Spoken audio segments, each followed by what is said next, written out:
I don't know where to start. Yeah, well, it's been a weird time, Ron. This winter's been just weird. Yeah, well, there's seasonal depression. It's a real thing. Yeah.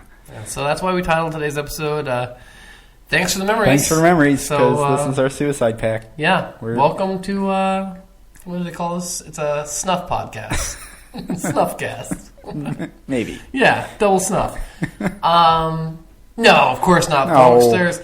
We're not going to curse the darkness. We're going to shine a light on it. That's right. I'm JP. I'm Ron. This is Delusions of Granular. That's right. This is our podcast where we talk about predominantly Star Wars. Yeah, pretty much. Suicide, Star Wars. We tried to talk about Star Wars. Yeah. Unless we get distracted and, want to talk about suicide or Lobo. Sheriff Lobo, yeah. That episode's coming up, folks. So I know. Hold your breath. Be prepared. The longer this winter goes, the weirder we get. The closer we come to a Sheriff Lobo episode. Yeah. Or a straight-up podcast. Well, I mean, come on. If we don't get some real, Force Awakens news soon, we're just going to have to, start making up crazier and crazier shows. I feel like people have already started making up a lot of things. Tell me about it. Do you think these rumors...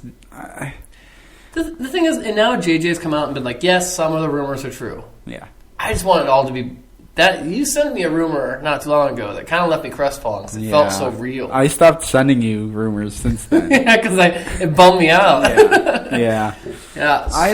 I still don't believe a lot of them. I don't know.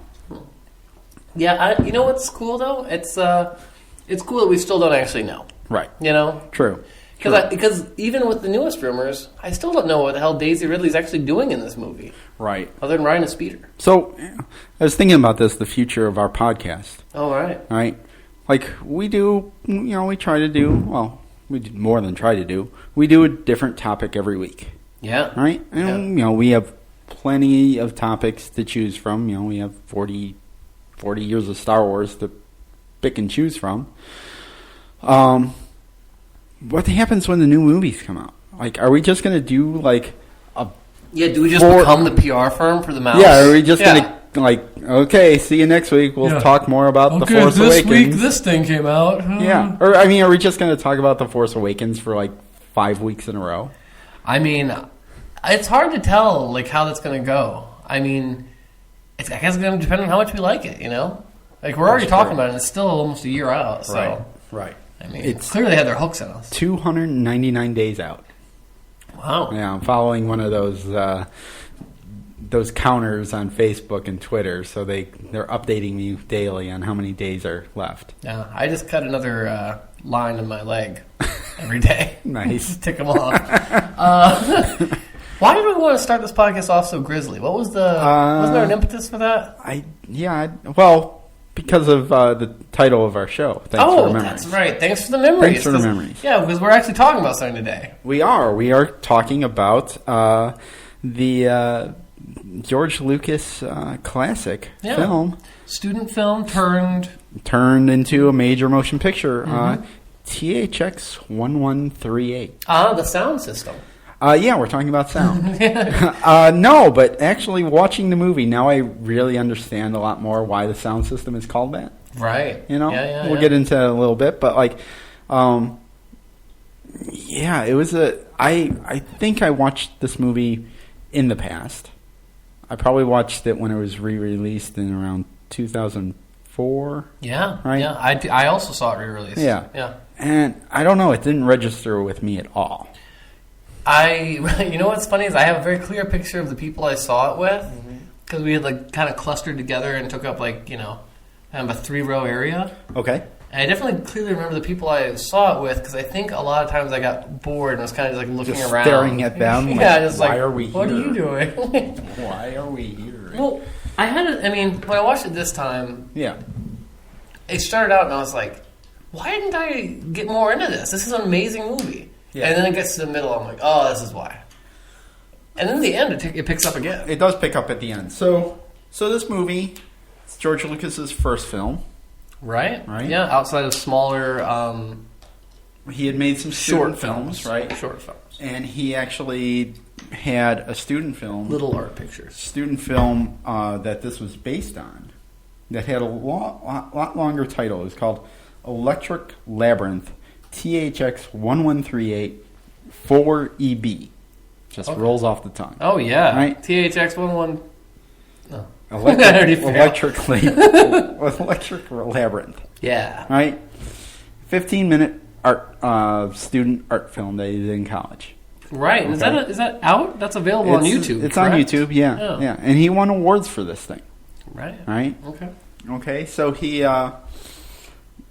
the history of this is, he got some attention from Francis Ford Coppola, right? Who was also a young up-and-comer, right? Mm-hmm. But he was already kind of in the process of making some films. Yeah. And he kind of takes George under his wing, and it's like, hey, I'm going to go make this road picture, The Rain People. We're going to travel all over the country. I want you to tag along. Not going to be able to pay you anything, but you can make a documentary about, like, the making of this movie, right? And George was like, oh, yeah, I like making documentaries, So he wanted to do that. So he did. Yeah, you can see on YouTube, you can see footage of Francis Ford Coppola as a younger man where they reference George Lucas and they talk about him as his assistant. And he's like, no, he's not my assistant. He's, whatever. Yeah, it was a weird little dynamic they had going on. Because it wasn't like Lucas wasn't working for Francis Ford Coppola, but he was kind of like an internship. Right. But it was like, here, go make your own movie while I'm making my movie. Yeah. And at the end of it, Francis Ford Coppola's like, okay, let's see if we can get you a movie deal. Okay? And this is new Hollywood at the time. Yeah, this is like that awesome period of time. This is late 60s, early 70s. Easy Rider had just come out, okay? Took Hollywood by storm because Easy Rider was not a studio flick, right? It was a very independent auteur, film, basically created by young guys. Yeah. Okay? Yeah. Not the old stodgy system, right? No, and this is a movie with long hairs and drugs. Yeah, and it spoke to that period. It spoke to the younger generation. So it became a huge hit. And it became that formula that people would try to recreate down the road where it was so taboo in some ways that everyone had to see it. So it was avant-garde. Yes. Right. Made very cheaply, but got all this attention because it was so out there. Right. Yeah. So two things are going on at this time is the studios are like, oh my God, we need to jump on this right away. We need to go to the film schools and pluck people out of the students out of the program and be like, make these movies because they're the young voice, the new voice of filmmaking, right?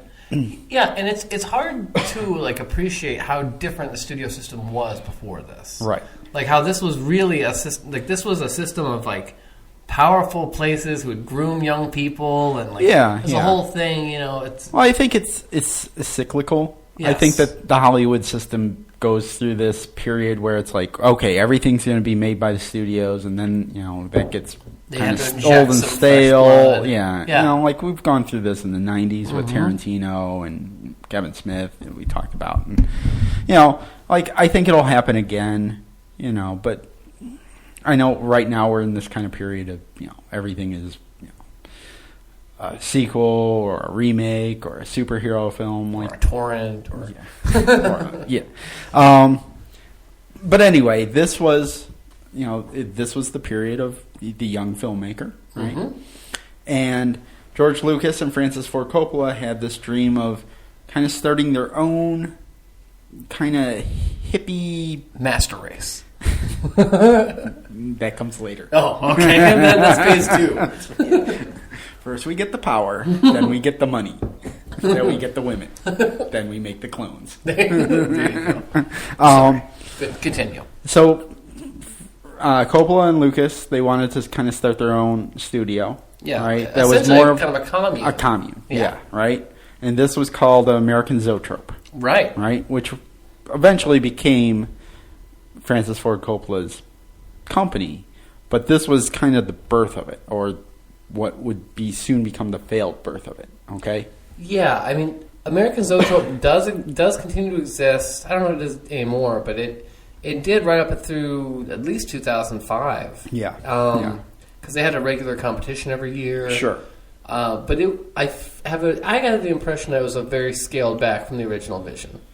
You can tell me if I'm right or wrong. So here's the thing: is like they get back from this road trip movie called The Rain People. Okay, that was the movie that Francis Ford Coppola was making. I don't know anything about that one. Do you know? Robert Duvall was in it. That's all I really know about it. Okay, which we'll get to in a minute. But gotcha. Robert Duvall was in this, and they get back and they're like, okay, Francis Ford Coppola's like, let's start our own company. Let's go to one of the studios, get some money to finance these films. We have, supposedly they had 7 movies planned that would be underneath the American Zoetrope company, okay? But they would be kind of funded by a bigger studio, okay? Right. The first of the movies is going to be THX 1138, okay? Because George had already kind of started it. He started writing the script. That was the furthest along. Let's start with that one. Right. As it turns out, jumping ahead to kind of finish the American Zoetrope story here, THX 1138, kind of a difficult movie. Sure. Right? That's kind of an understatement. It's a little bit cold. As a viewer? Yeah. Yes. Right? It's not a audience-friendly movie. It's not what they call a 4-quadrant film? Right. Probably not the best movie to kind of hang your hat on when you're trying to start a young independent film company. Agreed. Right? But they did, all right? Yeah. And even though Coppola kind of... Well, first of all, George Lucas was, he was right out of film school, and Francis Ford Coppola's like, well, you need to write a script, and Lucas comes out and says, look, I can't write a screenplay. Ends up writing it, gives it to Coppola, and Coppola's like, yeah, you're right, you can't write a screenplay.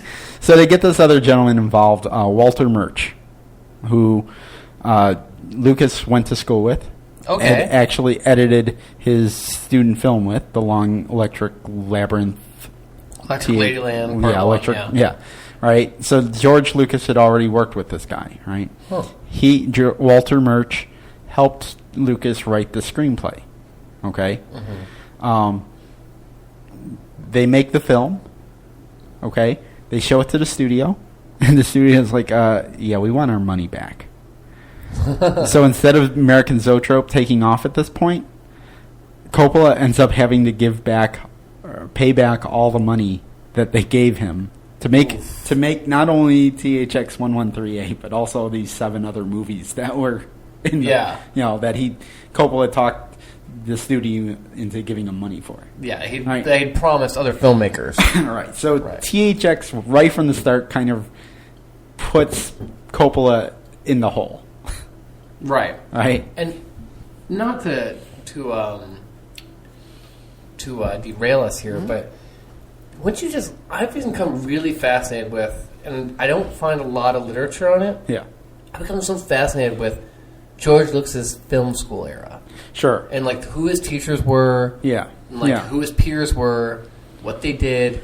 And I know there's that new movie coming out with Seth Rogen and James Franco's in it too, right? It's about Seth Rogen plays John Milius, right? Is that true? I think so. I think that might be true. Yeah. Yeah, I think that's happening, and I hope that's covered. I hope there's a George Lucas character in it. Sure, that's all I care. Sure. Well, I mean, I've read some books about that era. Sounds so exciting, doesn't it? Yeah, I've read some books about that era. The 70s directors, auteur era, and there's the big names that kind of everyone knows or has heard of, Coppola, Scorsese, Spielberg, of course. But then there's a lot of other names that are kind of thrown about, especially when Lucas was making Star Wars. When he was making Star Wars, he actually would run the script by his group of friends. He would get feedback on that, and he would run rough cuts. By his group of friends. This was way before, Lucas kind of went through his divorce, became an isolated shut-in who, ended up making the prequels by himself without any input. Yeah. Right? But back when Star Wars was being made, he had a group of friends. And there's these names, and they're in these books, and it would probably be a good idea for us to kind of, follow the trail of, well, who is this person? Yes. I know who Spielberg is, I know who Brian De Palma is, but I don't know this name, and what did this person? Well, we've been casting around for new episode ideas, right. and I think that's right where we're going to go. Walter Murch, I didn't really know of this guy until I started diving into the THX 1138. Turns out he's the proto Ben Bird. Yeah, right. Yeah. Exactly. He's the sound designer that really brought this movie to life. Right. Right? And if there's one thing you're going to say that's great about this movie, it's that sound design. Yeah. Although I did question if it had been altered at all for the special edition we viewed. Well, of course it's a Lucasfilm, so yes, it was altered. Yeah, right. Sorry. No, that's back fine. To where we were. Yeah, so anyway, I think that was basically the American Zoetrope stumbles. Experience. Yeah, it kind of stumbles out the gate. Ends up becoming a company later on. It makes Apocalypse Now. That was a cakewalk. Yeah, right. But refer people to the Heart of Darkness documentary. I think everything that Coppola touches becomes very. It's disorganized. Yeah, he's an artist. That's how he works. Yeah. Everything that he does is kind of a struggle. Right. Absolutely. But he's also always kind of remained an independent guy. Totally. Yeah. So, that's the life he's kind of carved out for himself. But man, he's never had it really easy. No. Well, maybe with the Godfather films. Well, you always hear those stories about he didn't want to direct Godfather 2. He wanted some young guy to do it, Scorsese. Sure. And and the studios wouldn't do it. They wouldn't go for it. This and that. So he had to come and do it himself. But right. Anyhow. All right. So that's a different episode. Should we just kind of talk about what this THX 1138 is? Because folks. Yeah, let's get into it. If you're not familiar with this movie, like we said, this is Lucas's first movie, and it's a science fiction film. More science fiction than even Star Wars. Oh my God! It's much more hard sci-fi. Yeah, I would say. Yeah. I would say this falls in the realm of whereas Star Wars is often is it science fiction? Is it fantasy? Yeah, this is science fiction. Yeah. This is a very dystopian future. Super dystopian. Right. Carrying on with our suicide theme. Yeah. Megan, my wife and I watched it together, and that was her thing. I was like, why doesn't everyone just kill themselves in this? Yeah, it's a cold movie. Oh yeah.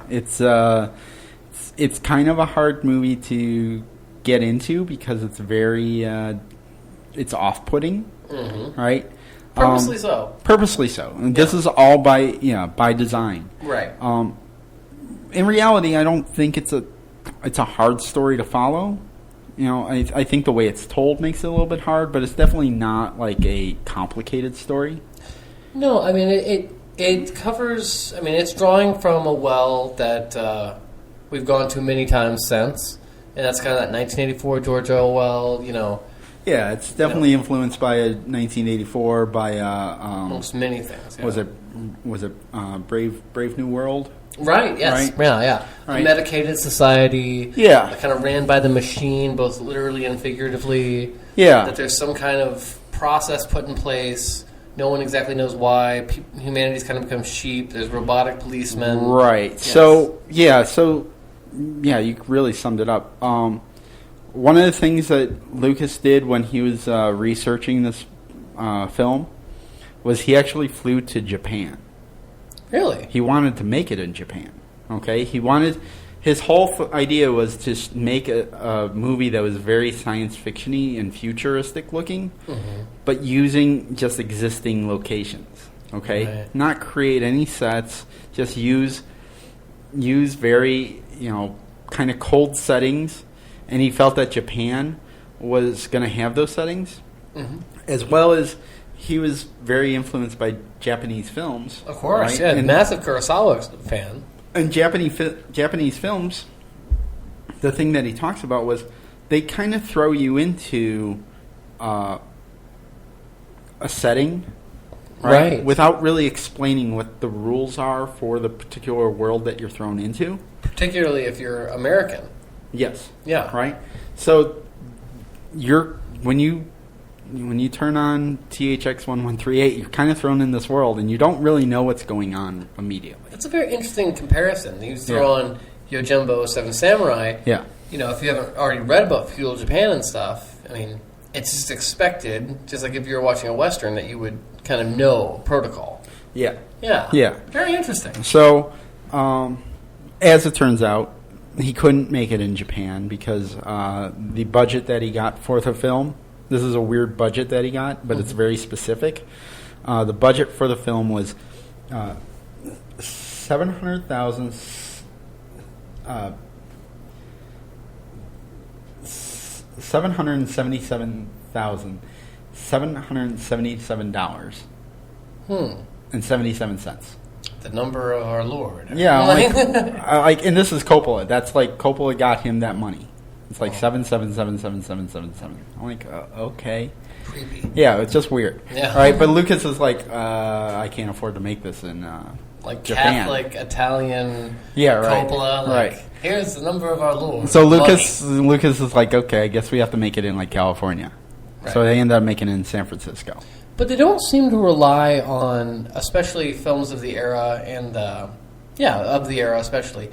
They don't seem to rely on like college campuses. No, not at all. Because that's a big sci-fi thing in the 60s and 70s. It's like, we're in the future, aka, the UCLA campus with the weird stairs. Right. This is there's a lot of underground tunnels. It does fall into the Doctor Who thing of filming a lot of corridors, a lot of stairwells. There's a lot of that, right? A lot of white on white settings. Now, the white on white thing, I didn't do research and see how influential that was, but I've seen a lot since. Yeah.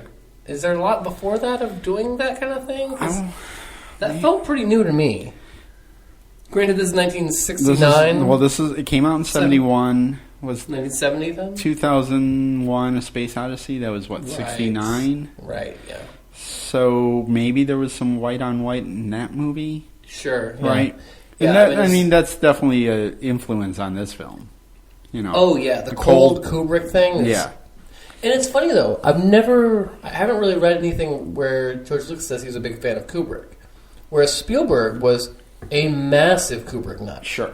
So, but it's funny though because Spielberg's movies are the opposite. They're totally warm. Right. Right. All right. So let's just throw out the plot here. Okay. Yeah, just to kind of cover our bases, just to get that out there. Yeah. Okay. So due diligence. Robert Duvall is the main character. Yeah. Right. Yeah, very young, virile, bald. This was before he made The Godfather. Is it? Yeah. When was The Godfather made? 72. Wow. Yeah. So what was Coppola on the map for at this point? Coppola, nothing. So he was just some young gun. Yeah, he was just a young gun. Yeah. What the hell? Yeah, Rain People was kind of like Duvall had actually made he was in a lot of TV. Right, he was in a Twilight Zone, I want to say. He did a lot of TV in the 60s, and he was just kind of breaking into doing films. So he only had like a couple films under his belt before he did this. Right. The Rain People being one of them. Anyway, Robert Duvall is actually THX 1138. Right. It's his... That's his name in the film. That's his call sign. Yeah. It's right? like... his code. Yes. Yeah. And because this is a futuristic movie, everybody kind of has these names where it's like 3 letters, 4 numbers. Everybody, it's very, very... nobody has a personality. They're all just kind of numbers in the machine. Yeah, it might be very much of like in the kind of in that Prisoner way of like the UK show The Prisoner. You are number 6. I'm not a number. I'm a free man. Right. You are number 6. Who's number 1? You are number 2. Or I am number 2. So Robert Duvall is he's kind of this worker bee, right? Mm-hmm. And all these worker bees. They're all bald. They all kind of wear all white, kind of like scrubs, and they're all basically taking drugs, mandated by the government to take drugs so they can basically work longer hours, be more productive, not make mistakes. And when you say worker bee, I mean, it's truly the Homer Simpson worker bee, where he has his hands in some gloves, working some robotic arms. They're actually building the other main character in this, which is these chrome cops. Right. Right? Yeah. They're actually building the things that will enforce the rules upon them. Right. Which I think is, obviously purposefully ironic. Yeah, it's very ironic. And then you have basically these other people kind of watching the workers, making sure that they do the right job. So you have... and you have people watching the watchers. Yeah. So you have Robert Duvall, THX's roommate, who's a woman, played by Maggie McGowney, right? And her name is Luh, okay, Luh. Right? They're roommates. And you'll also have another character played by Donald Pleasance, who is Sen, and they are basically watching over Robert Duvall, okay?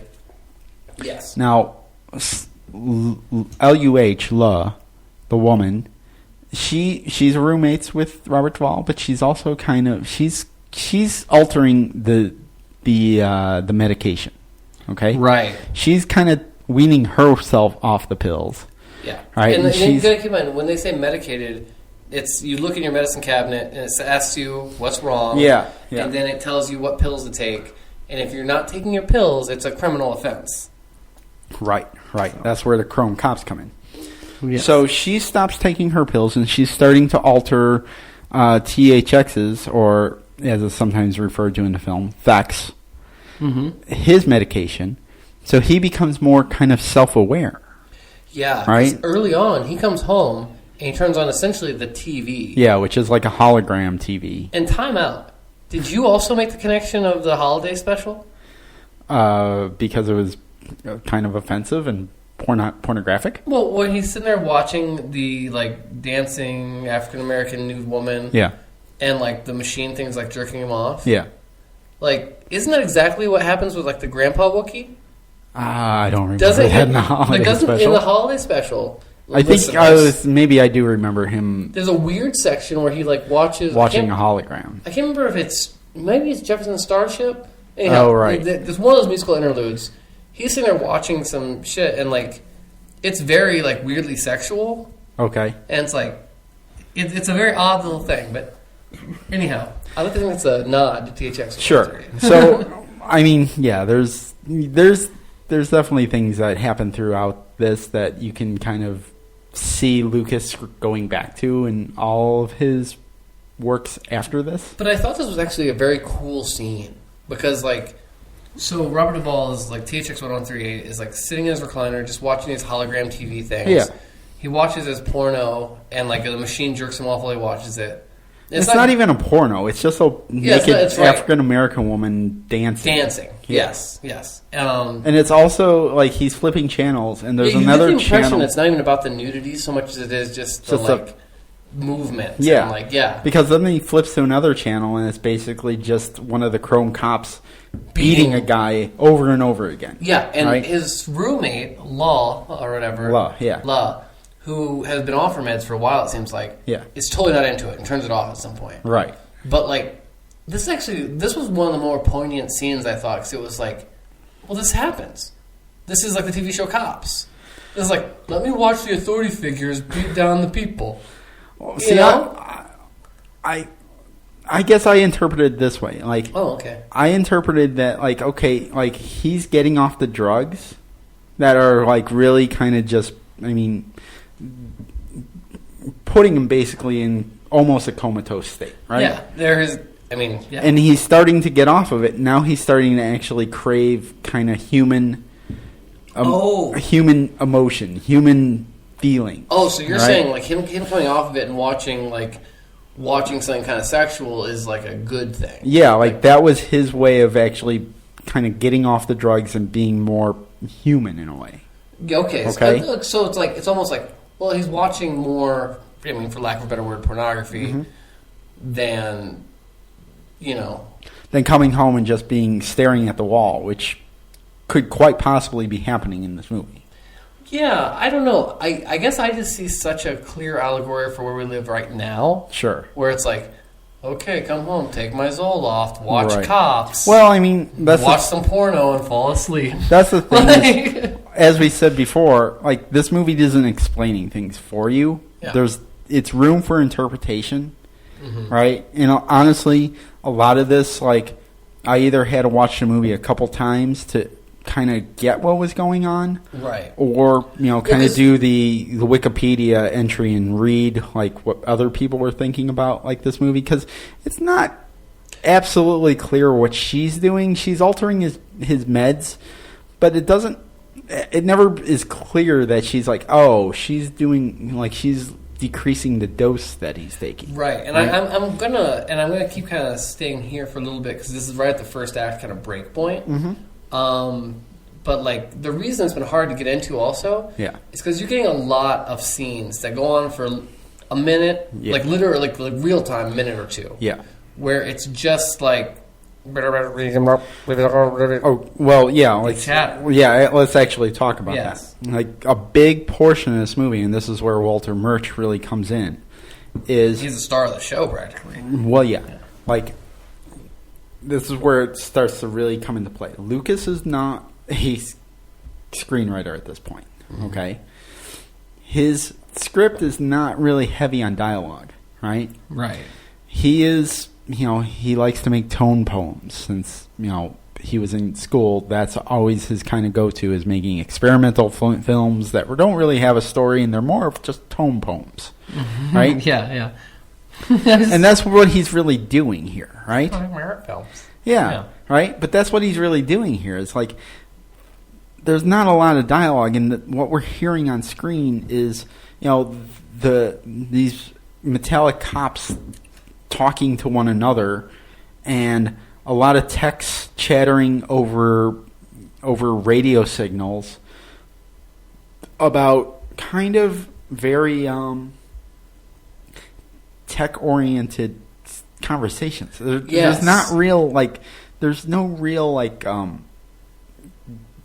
It's not a conversation in the way of like a screenwriter might. The unrealistic thing about screenwriting that makes it relatable, though, is people actually talk about real things like how are you feeling, and stuff like this. There's none of that. This is, to me, it's strangely real in the way that it's like you said, all very tech oriented, all very like niche insider baseball talk, where it's just like. That one thing or the thing, it's like it's people talking in non-human ways, right? Which I think in reality, day to day, I think a lot of us talk more like that than.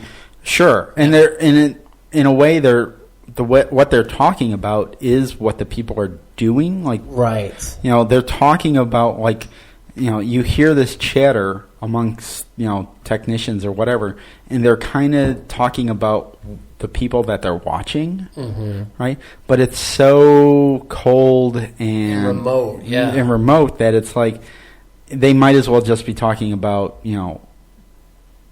just see the new T-100 exactly right. The stormtrooper chit chat in the Death Star might as well be the same thing, and I really think this is the precursor for stormtrooper chatter in Star Wars. Right? Because throughout this movie, you hear chatter, that's kind of voice modulated, like they're talking through a voice box or whatever, or a radio signal, and throughout it, it kind of sounds like stormtroopers talking.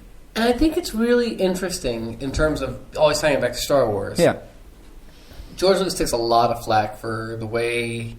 Well, I don't know about a lot of flack, but he takes a fair amount of flack for the way he treated the clone troopers in the prequels.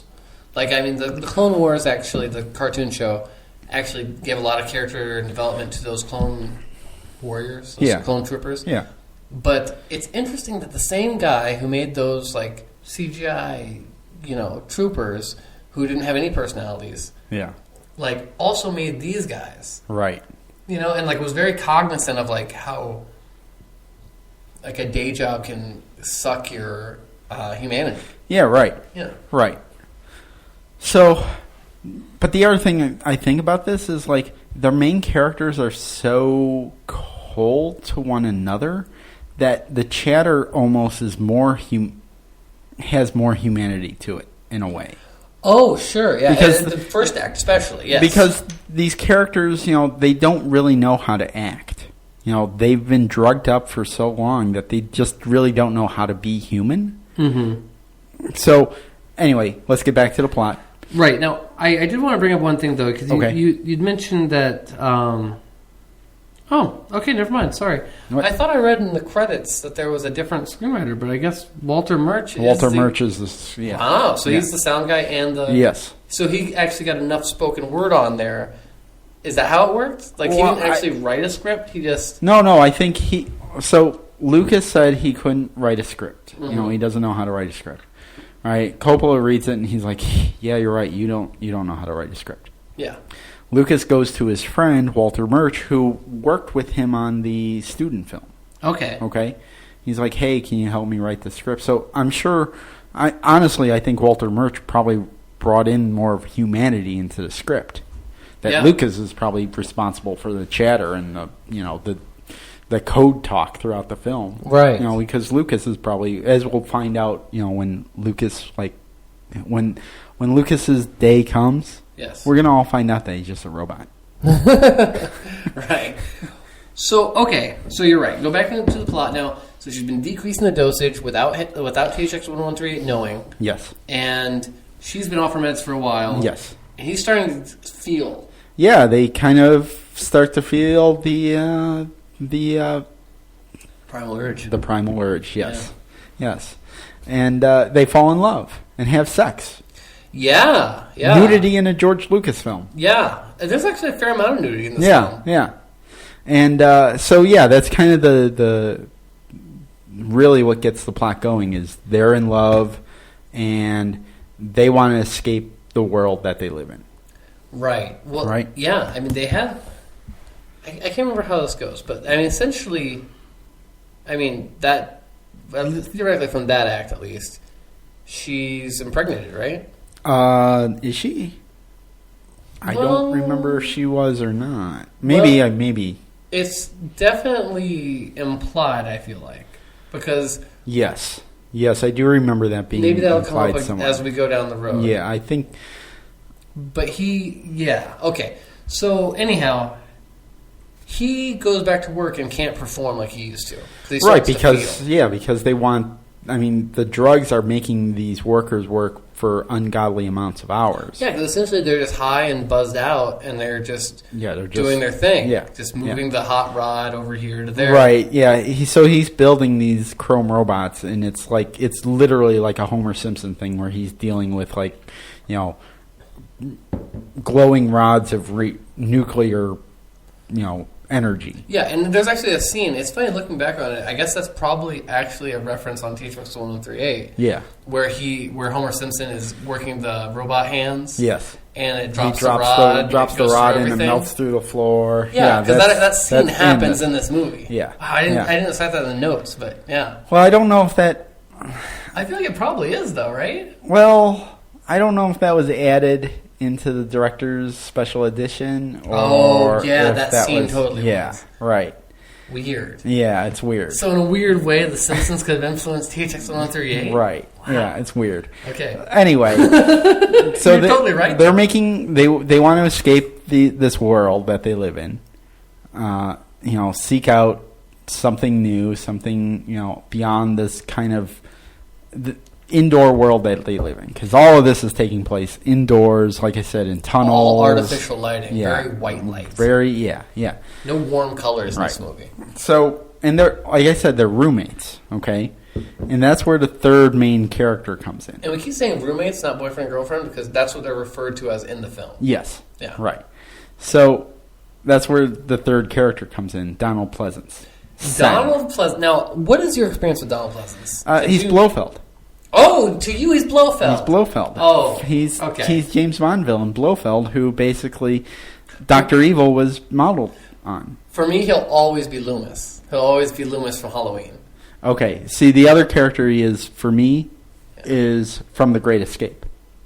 The Great Escape? Oh, yes. He was in The Great Escape, and he was actually one of the sad characters in that movie. He wasn't a bad guy in that. He kind of has this. He's got a sad ton of ending great roles. Oh yeah, he's a great actor. Yeah, you know. I mean, I know him mostly for his horror work. Sure, but he just always brought so much to, like, his character of Loomis in the Halloween franchise. Yeah, because he does 6 of them. Okay, and you know, and he dies. But there's this great thing where at some point Michael Myers quits being like the crazy person in the movies. Okay. Like by the 4th one, I think you could argue. Actually, I think you could argue by the 2nd one that it's actually a story of like a crazy man chasing like a scared mental person. Like, okay, it's yeah, but he brings so much to every role he does. Yeah, he has this awesome manic energy, and he really brings it to this movie. Absolutely, he's manic and creepy in this movie. So creepy. Oh my God, so creepy. So basically, he wants to get La transferred so that he can be roommates with THX. Because his roommate died. Yes. And he wants a new roommate, and he thinks that he'd be a very good roommate with this person. With THX. With THX, and Robert Duvall. Like in a very like sexual way, like yes, it's because implied he also that it's implied also that the reason he wants THX in part is half of it is the fact that he's been watching him so long. Yes. That he's developed some kind of creepy like voyeuristic tendencies where he's like obsessed with him. Yes. Yeah. He's and then the other part of it, I think, is that he knows that THX is also off of his meds because it's Sen is off. Like he's some kind of computer programming whiz. Sen seems to have a little bit more control over his own destiny, and he can kind of control other people by having putting in transfers and like he's figured out a way to manipulate the system. Yes, yeah, right? That's actually a perfect way to say it. And he's demented. Like he's not sane. He may be gay. He may be. He may have killed people. We don't know. Like again, the movie doesn't come out and say any of this. It's left to your interpretation. You get the. To me, I got the impression that the system, because of the pressures it had put upon him, and the like the access it gave him, and the pressures have kind of twisted this person. Because there's a certain point in the film where you find that he's actually kind of crazy. Yeah, and I actually found him to be kind of a sad character by the middle of the film. Sure, where initially he's a threatening character because he has a certain amount of power. Yep, and he's got a lot of knowledge. Right, and he's a voyeuristic. Yes, he's a predator. Yeah, he's totally predatory about THX. Yeah, but by the middle of the movie, he's kind of this you find he's this lost character. Yeah. So there's another thing that is going on in this is the Ohm character. Mm-hmm. Right, the Ohm is the. I thought this was actually one of the coolest parts of the movie. Yeah, so THX is having kind of he. I don't know if he's realized what's going on with his meds or not, but he's starting to have kind of issues. He knows that something's wrong with him. Yeah, he knows something's wrong with him. He can't perform his job like he used to, and that's a big moral crisis for him. So he goes to, this is the future, he goes to a telephone booth confessional. Yes. Right? And it's a famous painting of Jesus Christ. It is. It's I actually put that in the notes because it's nice. It's Hans Memling's Christ Giving His Blessing that was created in 1478. So basically, instead of going to see a priest, you go and you sit in this booth, and you talk to a replica of this painting of Jesus Christ. You don't talk to a priest. You don't talk to Jesus. You talk to a painting of Jesus. And he talks back. And he talks back in programmed responses. And it's funny we live here in Chicago. Yeah. And doesn't it just look just like one of those bus stop terminals with the posters? Mm-hmm. Like the posters that move and change? Totally. Yeah. And I don't know. So I'm looking at this, and this specific painting that was chosen for this. Yeah. I thought it was just so cool because it's just it's an example of kind of very Romantic era, high Renaissance, platonic. It's the only real, like, kind of humanistic art in this world. Right, but it's also this, like, high Renaissance platonic beauty thing. Yes. Where it's like, it is like real human art. Yeah. But it's that kind of contrived human art where it's like the eyes are extra big. Right. Like the nose features are played down. Like it's that thing that you can still see today in like Disney films. Yeah. Of like, how do you make a cute character? You make big eyes. Yeah, you make, right. You know, and it's like a real scientific thing. Right. Like going back to the Renaissance of like, right. How do you make something inviting and attractive? Right. And so it's like this very propagandistic type image. Yeah. Well, I wanted to bring this character up at this point because we're talking about Donald Pleasance and his kind of shift from being creepy to being sad. Yes. Like, towards the middle of the film, he comes across... Oh, that's right. Another ohm projection, right? Yeah. And it's kind of... It almost feels like it's the backstage of a film set. I got the impression that this was like the area they film the Ohm. Yeah, right. I don't know why they would be filming a painting. And he comes across to this, projection, and it clearly feels like he's on a soundstage. Yes. Right? And he kneels down in front of it, and he's almost like confessing his sins, like he's realized. And a monk comes up to him, and he's like, you're not supposed to be here. And he kind of does this thing where he's like, "Hey, I'm real sorry, but I got to report any intruders. What's your ID badge?" Yeah. And he's like, "Oh, I don't have." And he's like, "You don't have your ID badge? You're in violation." Yeah. And he starts reporting him. Yeah.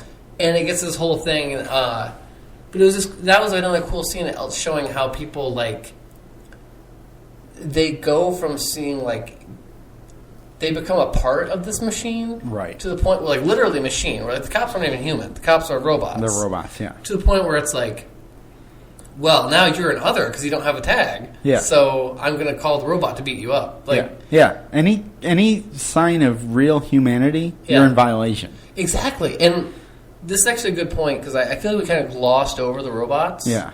Let's go back to them for a second. Yeah. Because the way they're played is very weird. Yeah, so, okay, like I said, they're chrome. They have chrome faces, right? They're all in black, whereas everyone else is in white. Okay, and they have motorcycle helmets. Yes. Right. They look, astoundingly like the T-1000. They from do. Terminator 2. And you see them actually malfunctioning. Like there's one point where the one is just walking into a wall. Like he malfunctions and just continues to just move forward, back and forth into a wall. But you also see these weird moments of like strange humanity, where like all these little kids are like playing around the robot and like begging to play with his baton. He's like, "If it'll make you happy," and he like hands him the baton for a little bit. Yeah, right. And they also have kind of very humanistic voices compared to a lot of the other characters. It's true. I read somewhere that somebody compared their voices to being like smooth jazz radio DJs.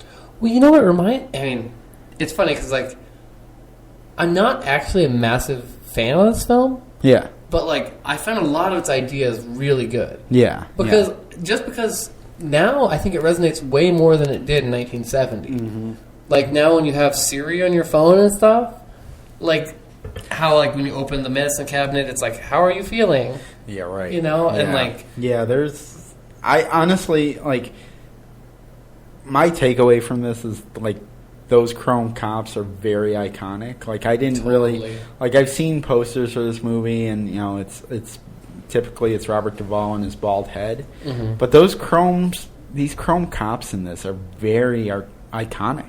Like and I would argue that like I think if it was a more modern age picture, that would have been played up on more.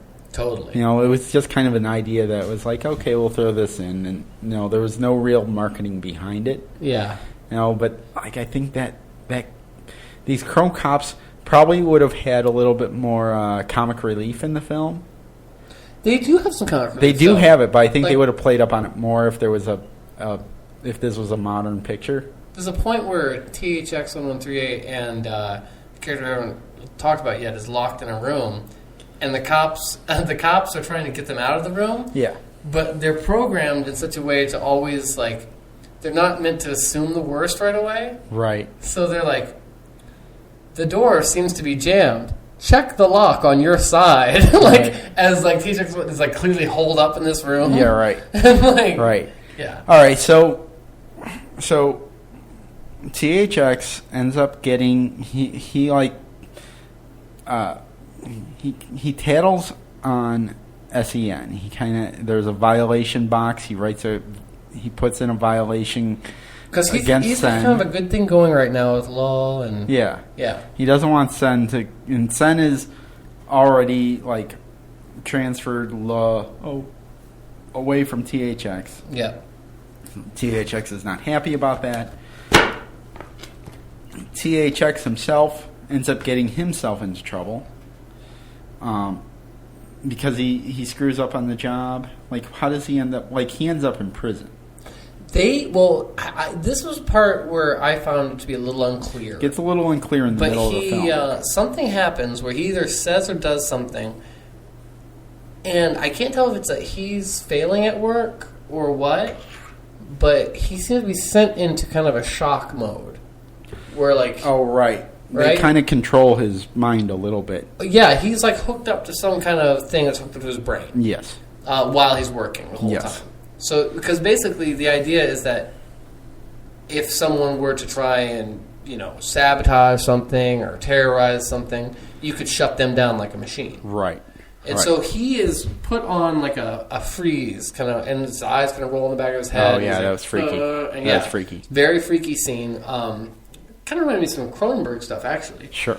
But, and so when he's froze up, the robotic arms he's controlling freeze up, and it just drops this, like, uranium tube thing. Yeah, right. And it sinks through the face of a robot thing he's working on.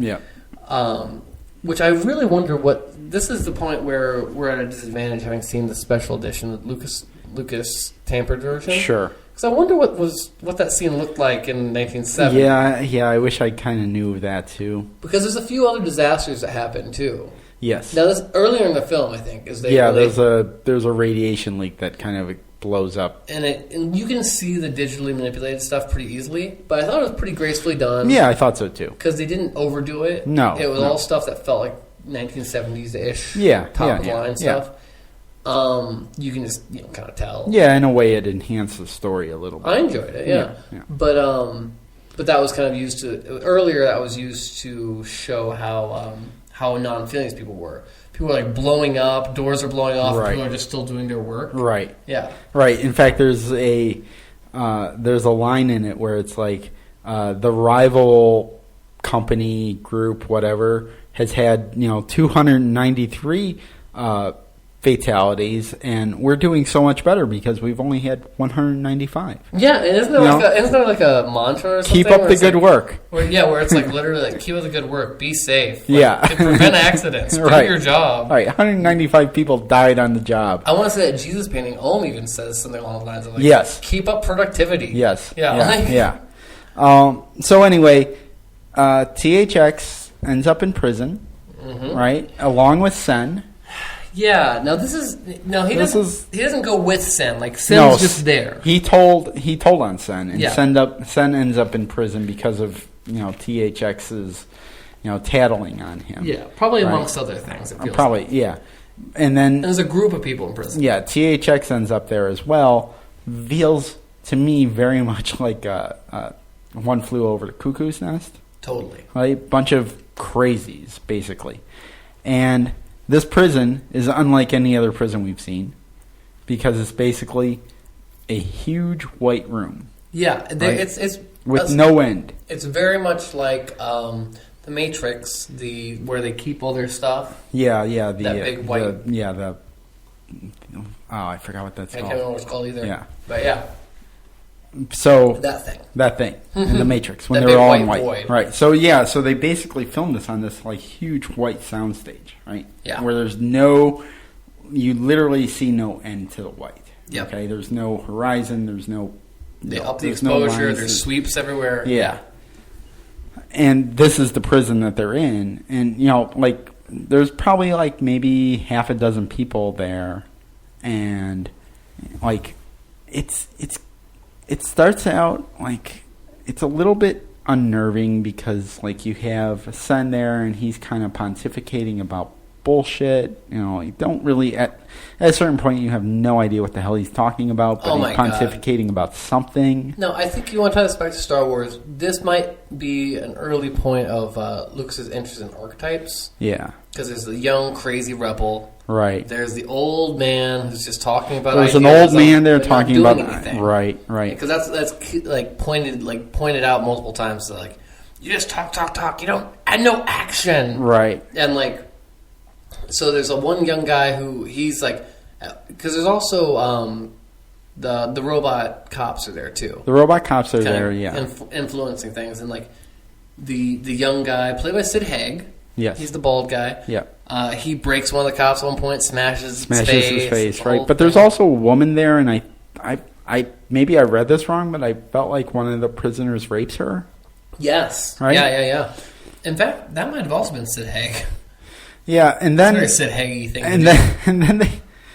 And then they bring in a little person, mm-hmm. right?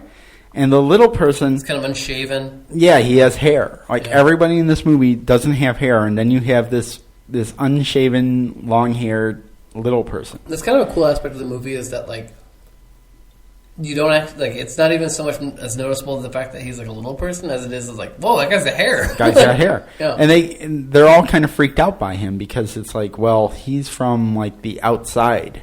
They call him a shell dweller. Yeah. So, yeah, all of a sudden it's like, oh, wait, there's something beyond this world that they live in. Right. And they're afraid of it.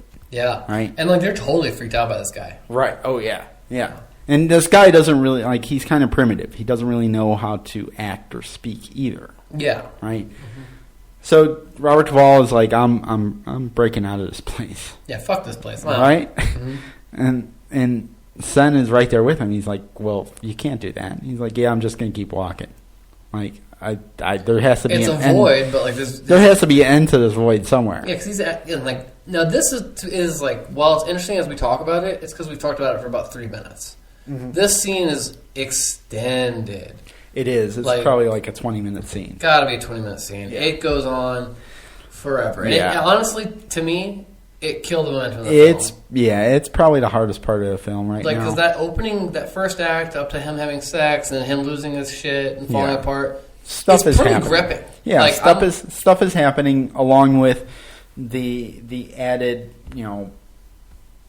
the chatter, mm-hmm. And the video images and the numbers and the codes on screen. Yeah. Like you have all of this stuff. It's no Roland Emmerich film, but like you're watching a movie. Yeah, you have stuff going on, but now you're just kind of in this white room with people dressed in white with bald heads. Yeah, and it's kind of a waiting for Godot scenario where you're meeting characters, they're kind of giving you their worldview. Right. And you also don't know what happens to Law at this point either. No, Law has left the picture more or less. Yeah. And and you're getting what, like, on one point I feel like it's kind of necessary, but on another part I feel like it's about twice as long as it needs to be. Yeah, it's a little long. Yeah.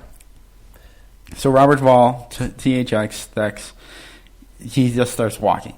Yeah. Right? And Sen is following him because Sen is, that's the type of character Sen is. He's just like obsessed with THX. I'm going to go where he's going. This might be crazy. But they've kind of switched power rules. Yes. THX is no longer threatened by him. THX has definitely figured out, like, okay, yeah, this world, I think I might be able to break this world. Yeah, well, he's also kind of just gotten, yes, exactly. Right? Totally. Like, and it's weird because at this point, like, Sen has kind of lost all of his power that was given to him by the machine or whatever. Yeah. Because, in prison, it's like... Prison, well, THX is taller and stronger. Yeah, so. Yeah. He's kind of... Yeah, he's... But, like, also, THX seems, like, not scared at this point. But, like, as they continue to walk in the void... Because the walking is, like, at least 5 minutes also. Yeah, right. Like, it's a long period there. But, Sen seems to keep going turn back and keep getting scared. Yeah, he doesn't want to... He doesn't want to go to the edge. Yeah, exactly. Because he's really...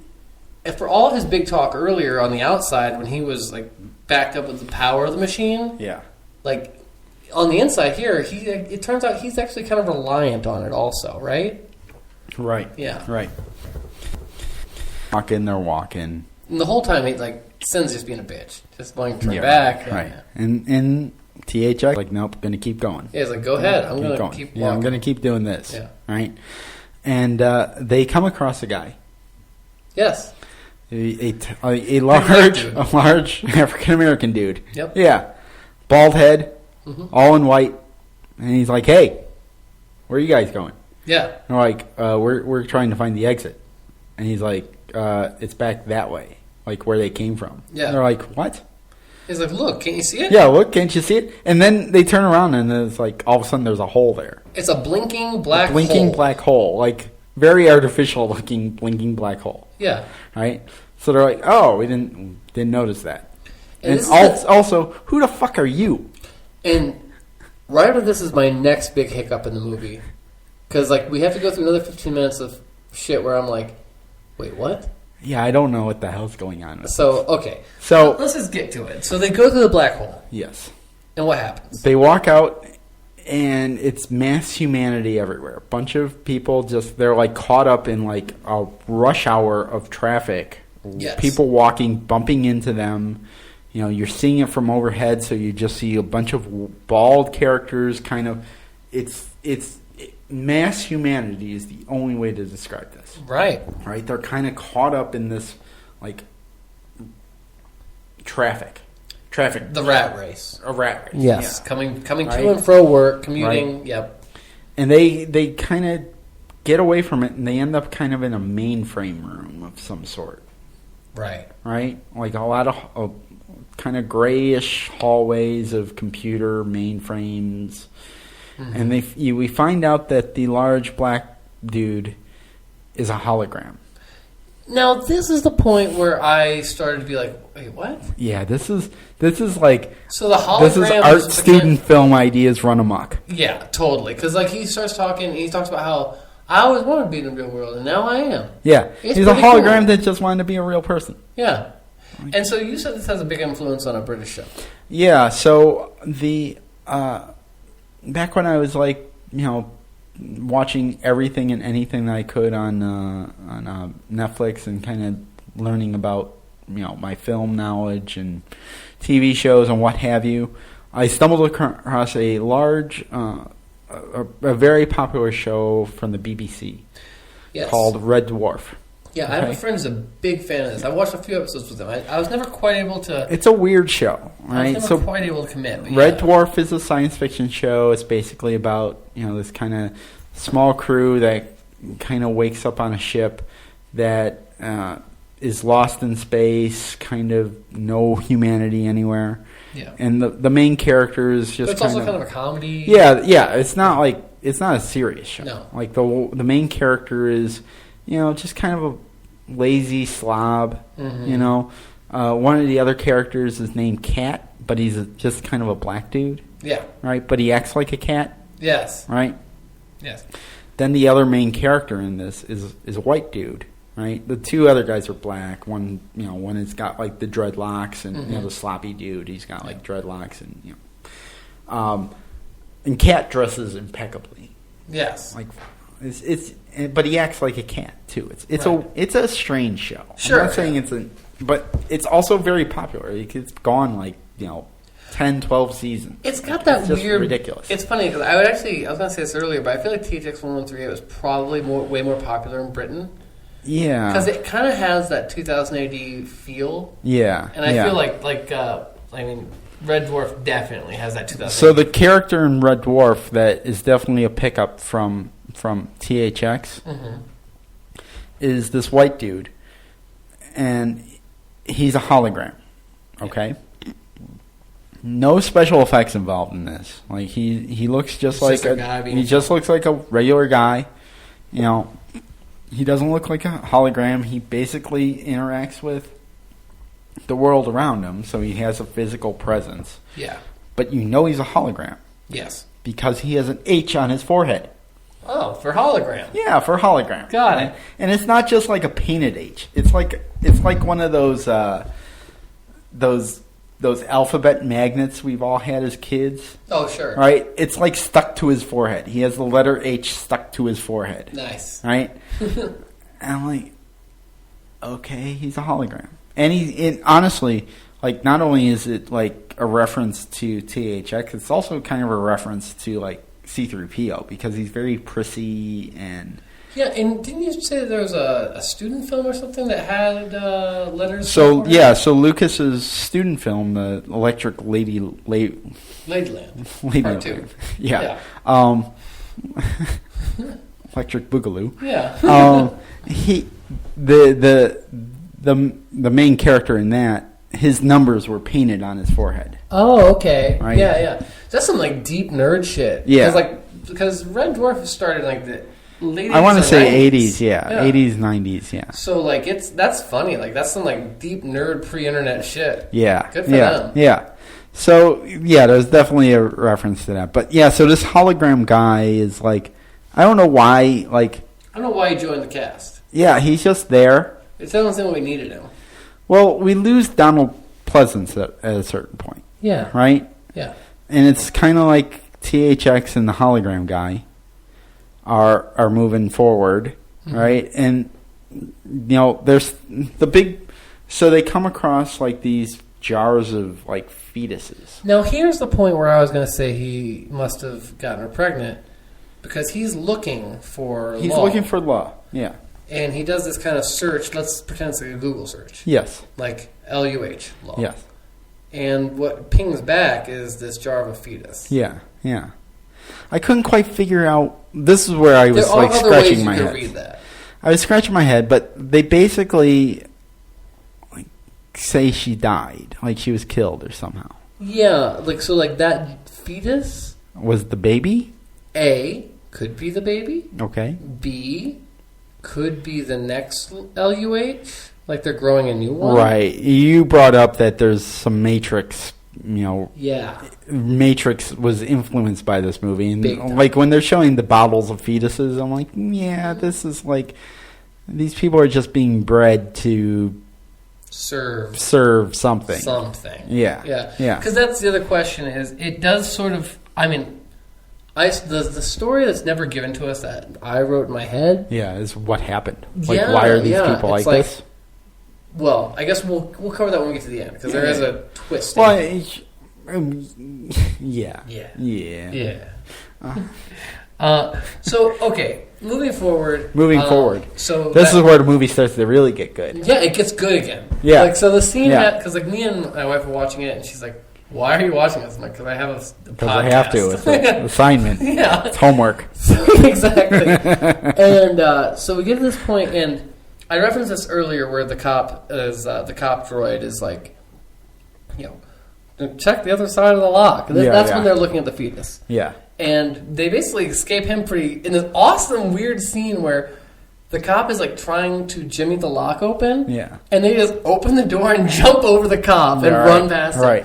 And it's just kind of cool to see like Robert Duvall be so physical. You know? Like, but anyhow, so then they're on the run. Right. There's this whole long thing, and they end up stealing a car. They steal these cars, which are like these kick-ass like race cars. And it's this awesome thing where you see this, because if you ever Google George Lucas THX 1138 and do an image search on Google, you see the coolest George Lucas. Oh yeah, like, this is skinny as hell, big black beard, total badass nerd. Like, he is the shit at this point. Yeah. And like, knowing what we know about George Lucas, the fact that he's totally into hot rods and totally into cars and shit, this was his porn scene. Like, he was having a blast. Yeah. These are all little tiny, low-riding, Ferrari-esque. Oh, they're more than Ferraris. These are they have wing doors. Yeah. And this is in 1970. These are, I mean, they're race cars. Yeah. And like, this is the point where I was like, oh, okay, so this is actually kind of an influence on Back to the Future. You know, there's like these using old cars and just slightly modifying them with like techie shit. Right. To like, you know, it's like, well, they got wing doors. That's futury. Right. You know? Right. Like, they steal a cop car. Yeah, that's what they... Well, yeah. But I wanted to bring up one thing at this point in the movie. Special edition? No. Oh, okay. Like,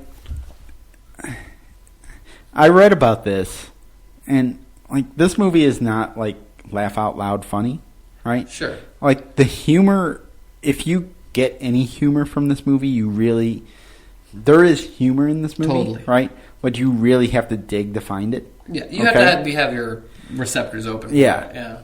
And it's one of the like the running jokes at this point in the movie is the fact that they're basically chasing down THX.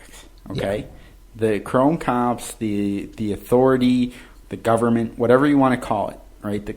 They're chasing him. Okay, and through chatter and computer monitors up on screen, you find out that they're only going to chase him until the budget runs out. Like they set a certain amount of money to capture him. They say this in the chatter? Yeah, it's all over. Like it's like you actually see a running tally of how much money they're spending on trying to capture this guy. And they go over budget.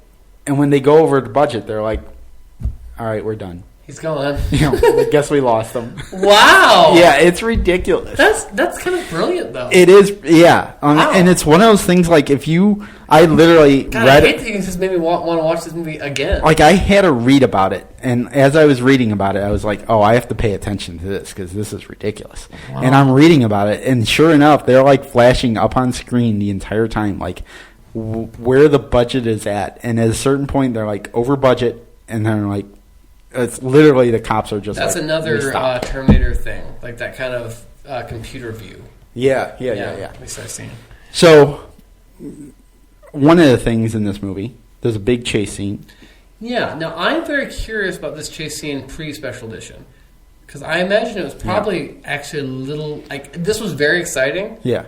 But I kind of love that old school Mad Max, cars. Yeah. Cars hitting things. So I feel like that might be more interesting somehow. Well, it is. I watched a little documentary on YouTube about this. So okay. You basically have THX and the stolen race car, cop car. Yep. Right? And you have two chrome cops on motorcycles following him, going through this long underground tunnel. Yes. Okay. Which is also reminiscent of 1,000 movies. Oh yeah, totally. Yeah. Right.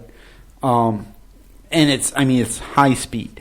Like literally, I like listening to the stunt guys. They're like, yeah, we're doing 140 down this tunnel. Jeez. Right, 140 miles an hour down this closed tunnel. George Lucas. Right. And there's a stunt in this where one of the cops on the motorcycle, like he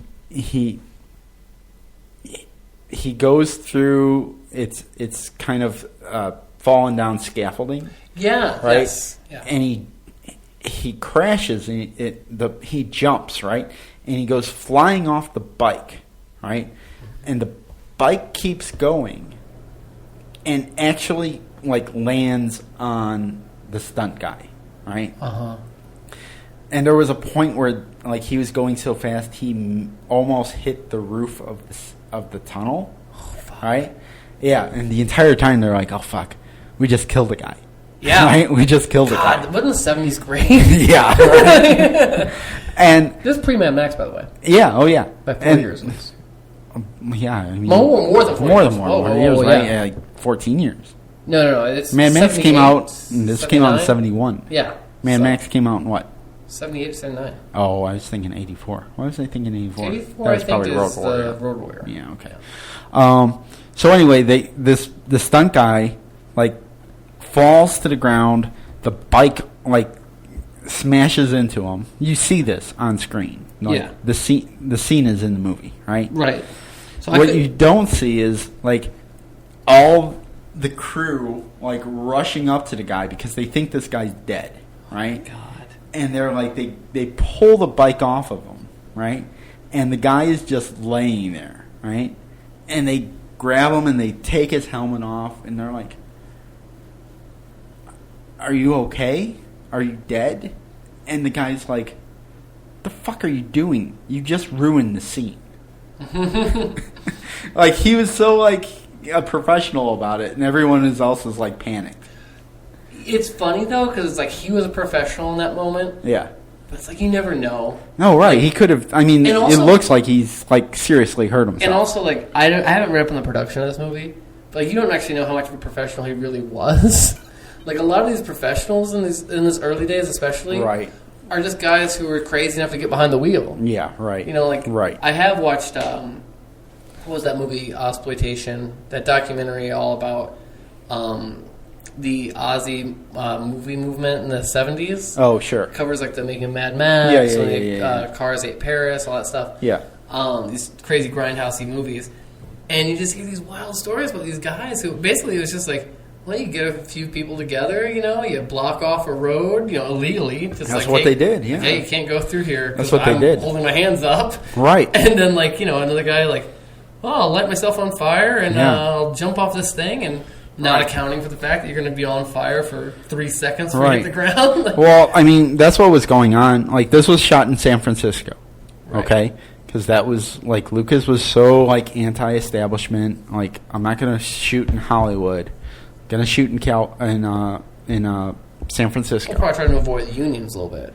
Right? Well, that's the thing. Is like, he shot with a crew that basically had no experience. Sure. Right? Makes sense, no experience whatsoever. No experience, no union memberships, no high payments. Yeah.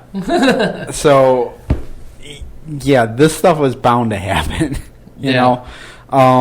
It is an awesome scene. The thing is, watching it as we did in the special editions, I couldn't tell like what was real and what wasn't. So I do wonder what it looked like in the old version. I feel like these cars and the scene was pretty much all there from the get-go. The only thing that I saw is like when you see like the camera move in on the wheel well and pull back and all that stuff. It's like, well, that wasn't there. No, but like the thing that got me is I'm like, okay, like the budget, granted, you know, $700,000 is a lot of money back then. Sure. But it doesn't seem like a lot of money now, right? And I'm like, man, how much of this budget was just thrown into, like, because there's more than one car in this movie, right? Oh, sure. I'm like, these freaking cars are like, I mean, they're basically like Formula One race cars. Totally. Right? Like, I mean, the engines on these things. You see a line of the cars at one point, and you know he just was just like, I mean, there's a scene in the tunnel where the car kind of goes sideways and it has to correct its turn to go forward again, and the car is so overpowered that it can't actually like go straight again. You know, it's just like burning rubber. Yeah. Right? Yeah, and it's just a cloud of smoke, and it's trying to correct its path, but it can't because it's too damn powerful. Yeah. I'm like, this is totally like, George Lucas is like, we're going to spend a lot of money on these cars. Yeah, this is like what I'm into. Yeah. This is like proto-pod race. Yeah, totally. You know? Totally. And that's one of the things I think is really cool about this movie. You know, like, it's obviously not a perfect movie, but... No, right. Yeah. It's got this cool thing that, like, the best, like, first director, like, great director's first movie things has. And it's got like all the DNA. It's going to inform everything he does going forward. Sure. So definitely. Yeah, like I'm thinking like I got to think of this because Tarantino's always talking about retiring. Yeah. You know. Yeah. And one of the main reasons he wants to retire is that he doesn't want to be an old man making old man movies. Right. Like he'd rather be doing film criticism and stuff at the point when he's in his 70s. Right. Because he says he wants to make sure that all of his movies tie back to like the original DNA of Reservoir Dogs. Like, it all has to have that exciting spark. That's interesting. And, like, you look at like, Spielberg, like, Duel. Like, Duel has everything that you come to know Spielberg for in it. Somewhere. Sure. Well, I mean, that's here in this movie, too. Like, so I'm watching this documentary, right, and two things. Yeah. Frank Darabont, who did... Mist. First season of Walking Dead. Shawshank Redemption, right? He's in this documentary and how he went to see this movie as a double feature, and it was the second film of the double feature. It was a horror film before this, and he actually sat through the horror film twice to watch this movie because he was so like this is filmmaking. This is what film is about, like telling something new. You know, telling a story that you can't tell any other way. Yeah. Right? And it's a very visual movie. It's very, it's more about visuals. It's more about the sound than it is about the actual plot and characters. Sound is a good point. Right? Yeah. Sound is a big part of this movie. Yeah. Walter Murch, who's basically the sound editor on this movie, went on to be nominated for sound on The Conversation, which is interesting because The Conversation is all about sound, right? Yeah, all about it. Right? Is that Francis Ford Coppola? That is. That's Coppola's movie he did between Godfather 1 and 2. Right. Yeah. So, yeah. Okay. So that's all about sound. That was basically listening. Great film. That was, that was basically Gene Hackman is kind of a snoop. Yeah. Right? Yeah. It's kind of the CIA angle. Gene Hackman will go on to be in several backdoor sequels to this movie. There's this is a weird thing where Enemy of the State. Yes, Enemy of the State, exactly. Yeah. There's at least 3, if not 5, backdoor sequels to The Conversation. Right. It's kind of cool. Well, and then Walter Murch ended up winning an Oscar for sound for Apocalypse Now. Really? He did sound on Apocalypse Now? He did sound, and he won the Oscar for that. Cool. So, Walter Murch also is basically George Lucas's age. Okay. Totally came up with George Lucas. Yeah. Has had arguably not this, as successful a career as George Lucas. But the film credits are kind of similar. It's like, George Lucas, you only really did Star Wars, at the end of the day. Whereas at least Walter Murch worked on a few other things. Murch didn't kiss the ring. Yeah. He could have edited the prequels like Ben Burt. Yeah, it's interesting that Lucas didn't pull in Murch for Star Wars. So Murch does end up going on to do a Clone Wars episode you were telling me. Yeah. The General. Yeah. It sounds like he's still friends with Lucas. So there's no bad blood there. No, not at all. Doesn't sound like that at all. It's such a, we were talking about earlier, it just seems like such a cool scene, right? Because, Marshall Lucas ends up editing the original trilogy and editing, Taxi Driver, and, it all bleeds into each other. Sure. This whole this whole Coppola...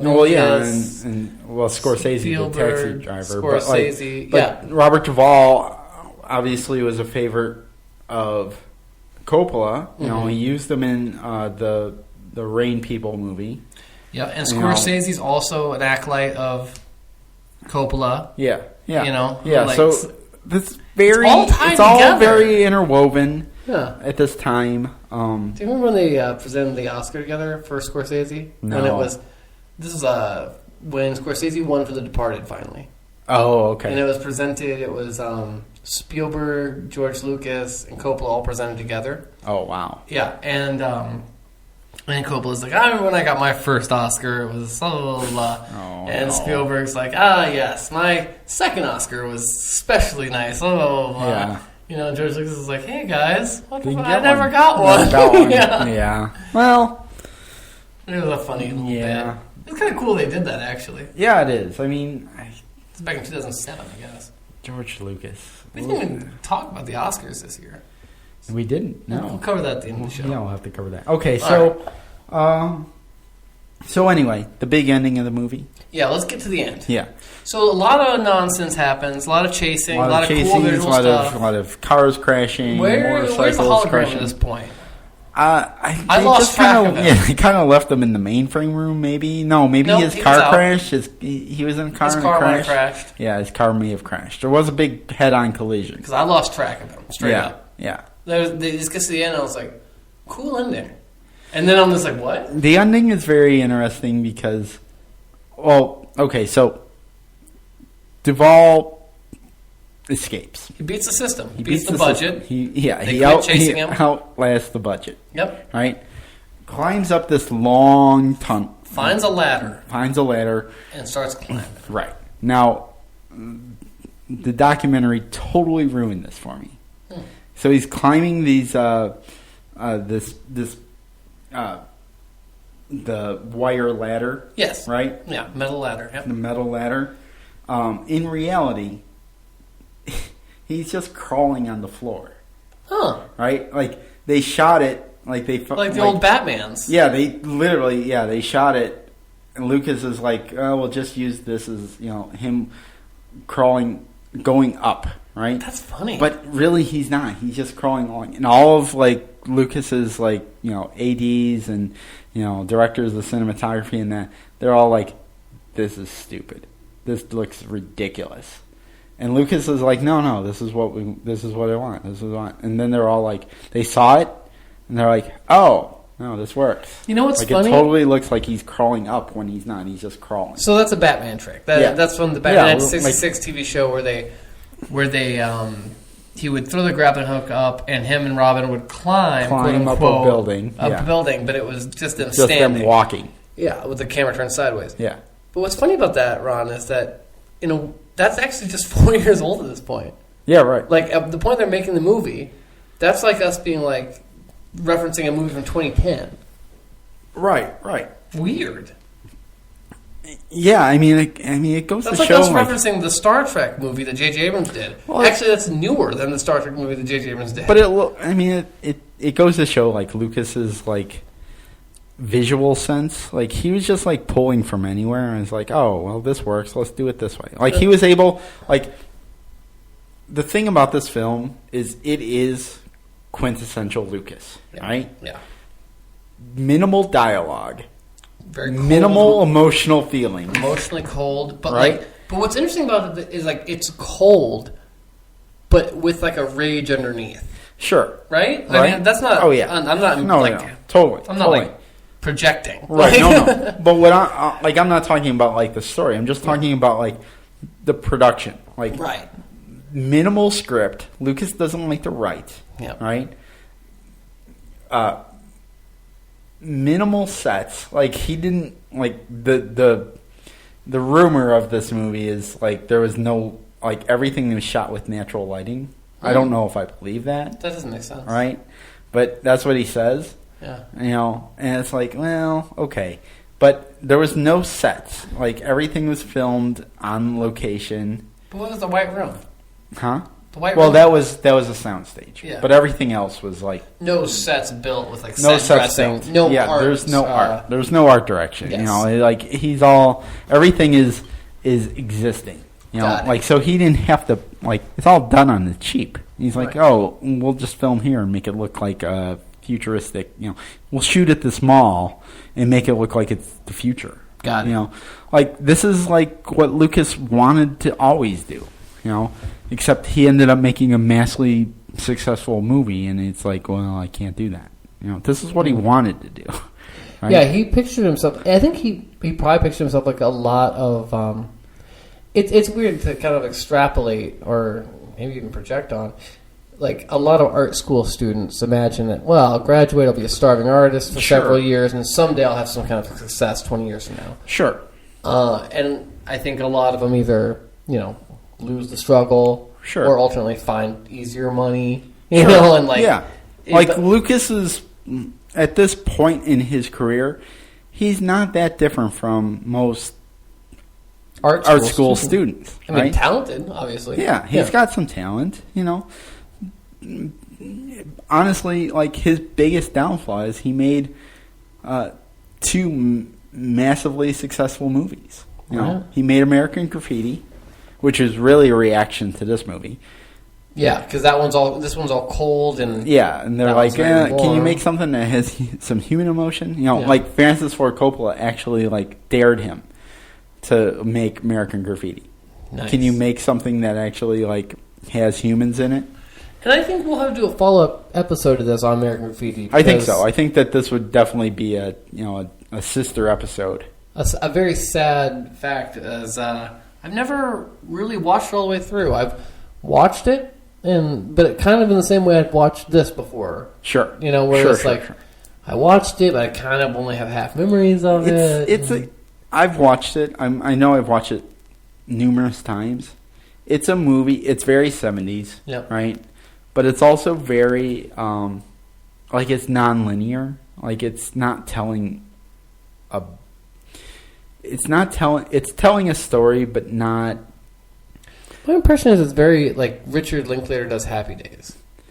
It's, you know what, it is very much like Dazed and Confused. Yeah. You know, it's like, okay, now this is happening over here, yeah. and then these people are doing this. Yeah, it's like they're telling a story, giving but you it's a tone true poem. it's vignettes. You know? Midwestern world life. Yeah.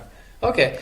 Right. All right, so covering off THX. THX. He climbs up this tunnel, right?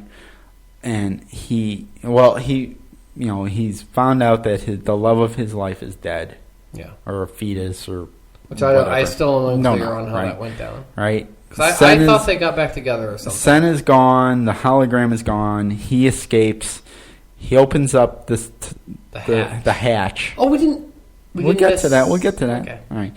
He opens up the hatch, and he basically the credits of this movie is him kind of escaping into the real world, the outside world, right? Which looks kind of like a desertous. It's like a desert. We can't really see. All we see is he's kind of silhouetted by the sun. He's silhouetted by a large sunset. Yeah. Large sun setting. Not unlike the twin suns of Tatooine. Oh, yeah, no. Yeah. Like, I even got like a Indiana Jones feel off I got a very Planet of the Apes feel from it. Yeah. And that was actually my wife's comment. I was like, this is like Planet of the Apes. Right. Which is funny because, so, in watching this documentary, Lucas didn't do any of this part.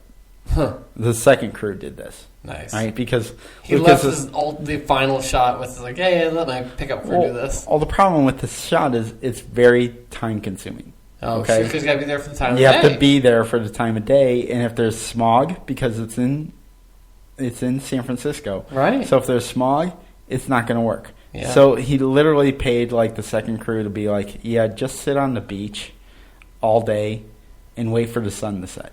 Okay? You know, that's the one weird thing about this era of filmmakers. Yeah.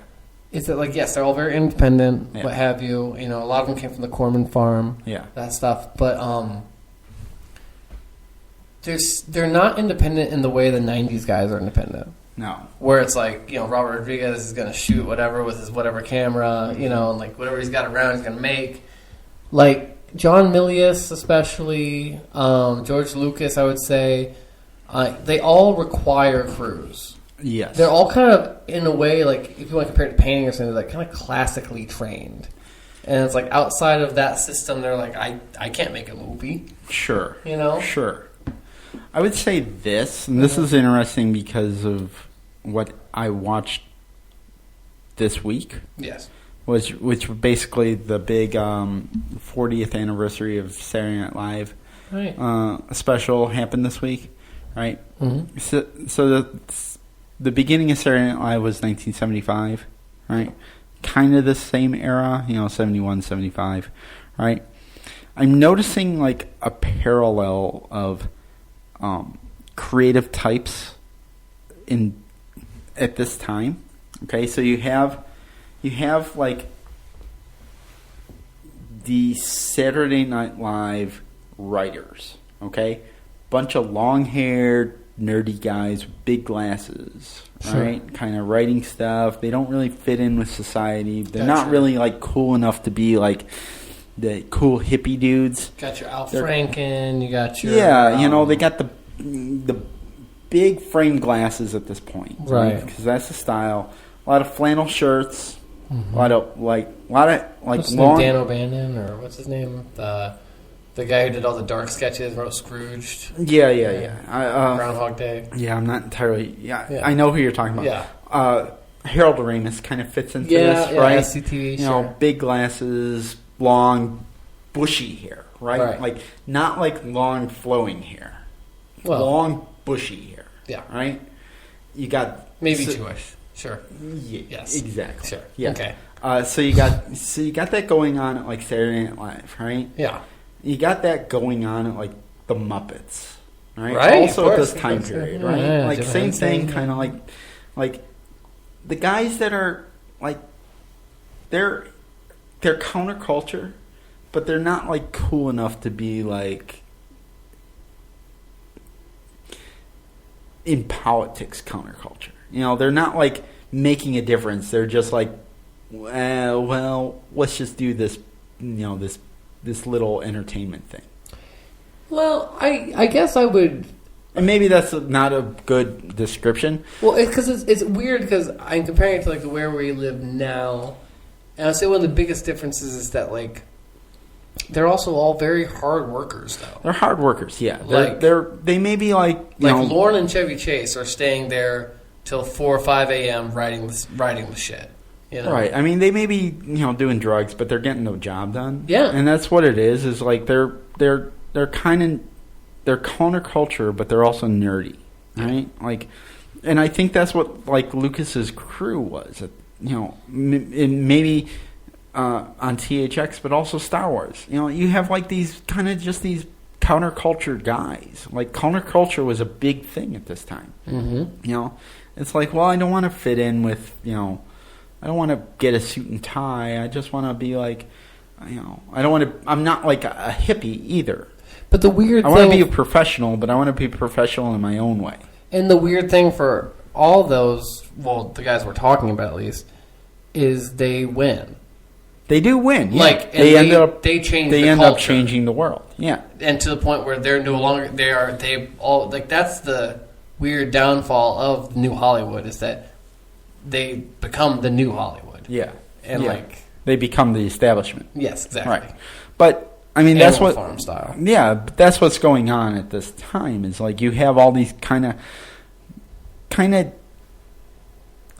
nerdy, counterculture guys that are coming together and creating these things that are going to go on and change the world. Oh yeah, for sure. Yeah. I mean, it's not just the movies, and then eventually they'll all get purchased by Disney. And yeah, that's the thing. It's like it's not just Disney. I'm talking about Saturday Night Live, the Muppets, George Lucas's crews, whatever, but like, yeah, it's like, well, Apple Computer, 10 years later is like doing the same thing. It's like counterculture is like, well, it's where it was at.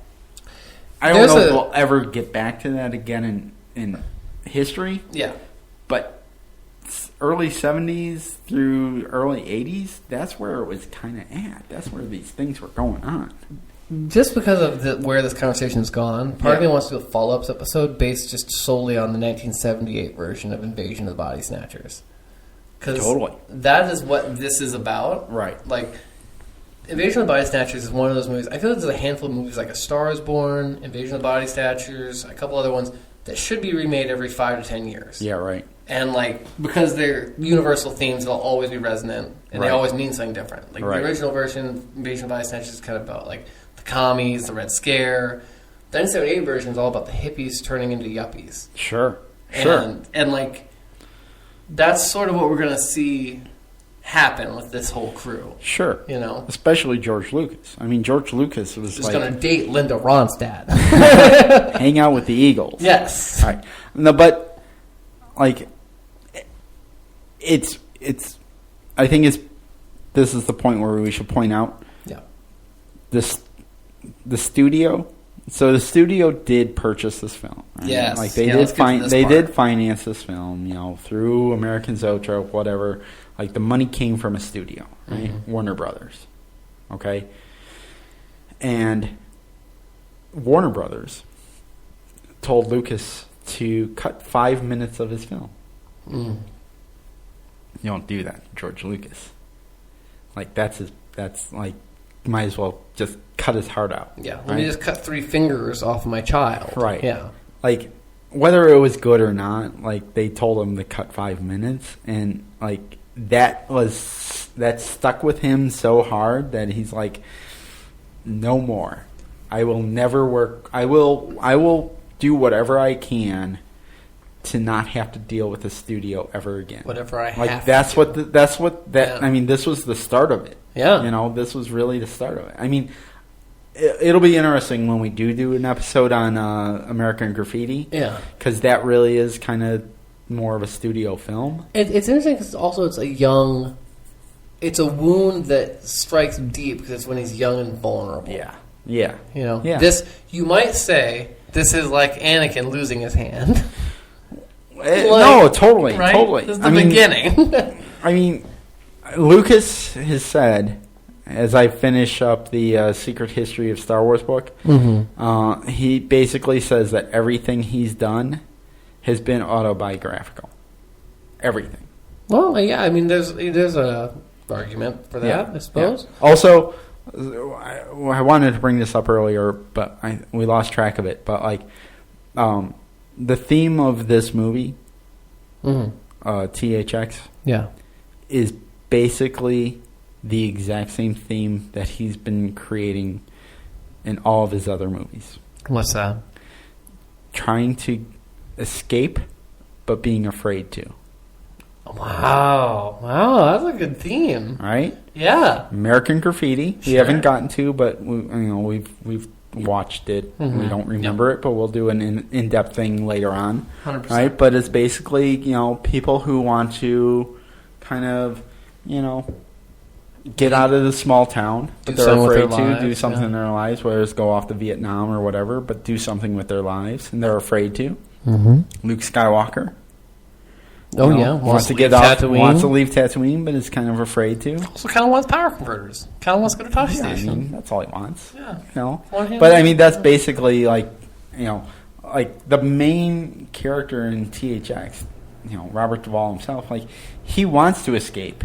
He doesn't know why necessarily. He doesn't know what he's going to do. He's kind of a clueless character. Like. So going back, I'm sorry. So I was going to continue that theory. So going back to the prequels. Yeah. Anakin wants to leave Tatooine, but is scared to. Yeah. Wants to be sleep. Then later, Anakin wants to leave the Jedi Order, but is scared to. Sure. Is that it? Yeah. Interesting. So that's actually pretty good. Is that from the Secret of Star Wars? Yeah. Yeah. Oh, yeah. Okay. I mean, it's not just from that book. It's like from George Lucas's mouth. Right. But that's like George Lucas is the first one to be like, "Hey, look, every movie I've made, it's just me up there. Like that's my story." Very interesting. Yeah. Okay. So now that we've kind of summed up the story. Yeah. What was your thoughts on it? Did you enjoy this movie? Did you have a good time? I enjoyed it more than I thought I would. I'm enjoying it more in retrospect. After it's kind of like going back to Tarantino. It's the classic True Romance thing. Just seeing a movie like this, you should just sit down with a friend, get a piece of pie. That's true, talk right? About it. Right, yeah. It's become better as I've talked about it. With absolutely. It's I don't know if it's a movie that I'm just being like, throw that in. I'm gonna watch that again. Yeah, but after we talked about it, I can actually see myself watching it again. Yeah. There are just a lot of things that resonate. And an interesting thing about it is, I was thinking, why didn't this, as we've been talking, I've been kind of thinking, why didn't this hit with me harder at the time? And I think part of it was that I was younger. You know, I mean, I'm 19 at that point. Right. And I think another part of it also is, I wasn't beaten down yet. And then another part of it is, this one's kind of been parted out for a lot of different other movies. Oh yeah, definitely, yeah. I mean, I'm thinking all the way up to. Now, granted, a lot of it's based because it's based on the same source material, 1984, Brave New World. Yeah. But a lot of this look is, it's present in all the way up to Minority Report, Equilibrium, this and that. Sure. But one of the things this movie has going for it, in a weird way, is that it's so non-commercial in terms of you couldn't shave Tom Cruise's head for Minority Report. Right. Right. But it makes sense for this story because it's about a very germ-conscious culture where humans are, Right. And they made a big deal about, shaving people's heads. There's a little documentary about it called Bald, where they actually, show, the actual actors having their head shaved. Yeah. And the women, it's a huge deal if you're an actress. Yeah, Maggie McOmie, she's almost in tears. Because she had long blonde hair, and then there's the other actress, which I believe is the woman that got raped in prison, possibly by Sid Haig. Yeah, Sid Haig, by the way, is, if you don't know, it's from a lot of different stuff. But Devil's Rejects, House of Thousand Corpses by Rob Zombie. Yeah, he's kind of he's a fan favorite of Tarantino. Right, yeah. Tarantino likes him. He's a big, if you're a horror film guy, he's been a lot. Spider Baby. Yeah, so there's a little bit of, kind of marketing documentaries about this film. Bald was definitely a PR thing that they created for this film. It's only like a 10-minute thing where they were like, Francis Ford Coppola is talking to George Lucas, and he's like, I can't believe you're going to actually get people to shave their heads. Like, it was such a huge thing. Like, it's never going to grow back, Yeah. And they, like, shaved their heads in weird, like, I think Robert Duvall gets his head shaved at, like, a ballpark. Like, it's weird. It's, like, weird, like, they made a big deal about it because it, like, I mean, at the time, it had never really happened. Like, sure, and it's still kind of a big deal for an actor or actress to shave their head. Yeah, right. Right. Yeah, they're not making a big deal about the fact that, like, Charlize Theron has her head shaved for the new Mad Max film. She's so great though. Well, yeah. Shaved head or not, she's still darn good looking. Yeah, damn right. I kind of am hoping, this is very much an aside, but yeah, I'm kind of hoping that Tom Hardy's not actually the Mad Max character. Oh, really? That she's Mad Max? Yeah. Mad Maxine? I think that'd be badass. Because I don't know, man. I've seen those trailers. Yeah. I gotta say, there's a good movie in there. No. I was gonna say, I'm like, A, George Miller. Yeah. B, Happy Feet. Yeah, Happy Feet, Babe in the City. Almost, yeah. And 2, the crazier one. Yeah. No, I think that was that is in the City. One. Right. Yes. Babe and Babe in the City. Yeah. Right. But, like, George Miller, like, he's totally, like, old school. Oh, yeah. Right? And watching that trailer, I was just like, I don't know anybody that, like, I've read people talking about this trailer. Like, I don't think anybody's, like, not on board for this film. Yeah. I'm like, what possibly could go wrong with this? Like, this is, like, awesome in a can. I haven't heard Mel Gibson comment on it yet, so I'll be waiting for that. Yeah. But maybe he's in it. I'm actually hoping he is somewhere. Oh, man. If he was actually he's Mad Max. That's what I wanted. I don't know. Anyhow, anyway, let's not get through that. Yeah, no, but so the other thing you talked about, these marketing pieces that were made. Yeah. I know we were kind of winding down, but now we kind of got back into it. I think I ran over a Wookiee as another little documentary thing, all kind of about Murch's soundtrack stuff. Okay, and that's where in that they reveal that's where the name for Chewbacca's species, the Wookiees, came from.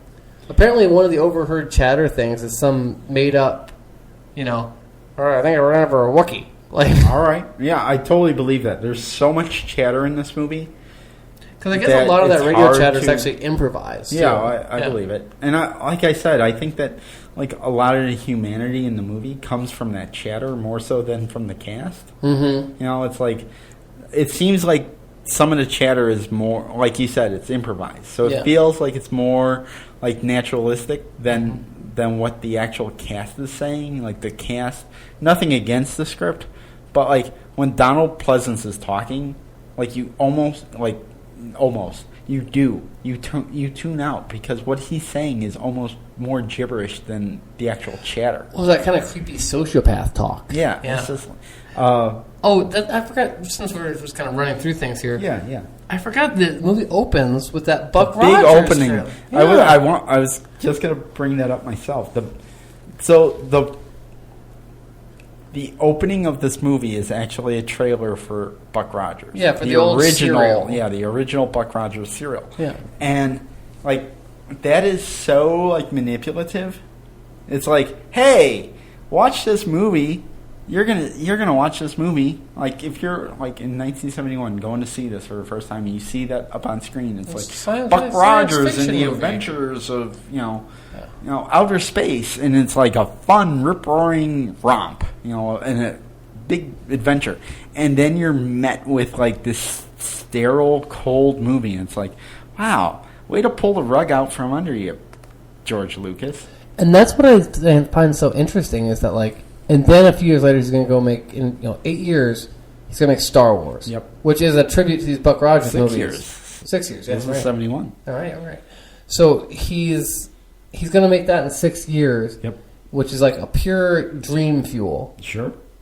But watching this, you realize that he's aware of what he's doing. Oh, yeah. Like, he knows the world isn't that. Right. You know? Right. So... Well, I mean, like, he learned from this. You know, like, he learned. Like, this is even... He learned this doesn't sell. Well, that's definitely he learned that. But, like, as much as this is, like, his true love, like, it's not a feel-good movie. Fuck. Right? It's not even the ending is, like, it doesn't say he's going to live out there. Yeah.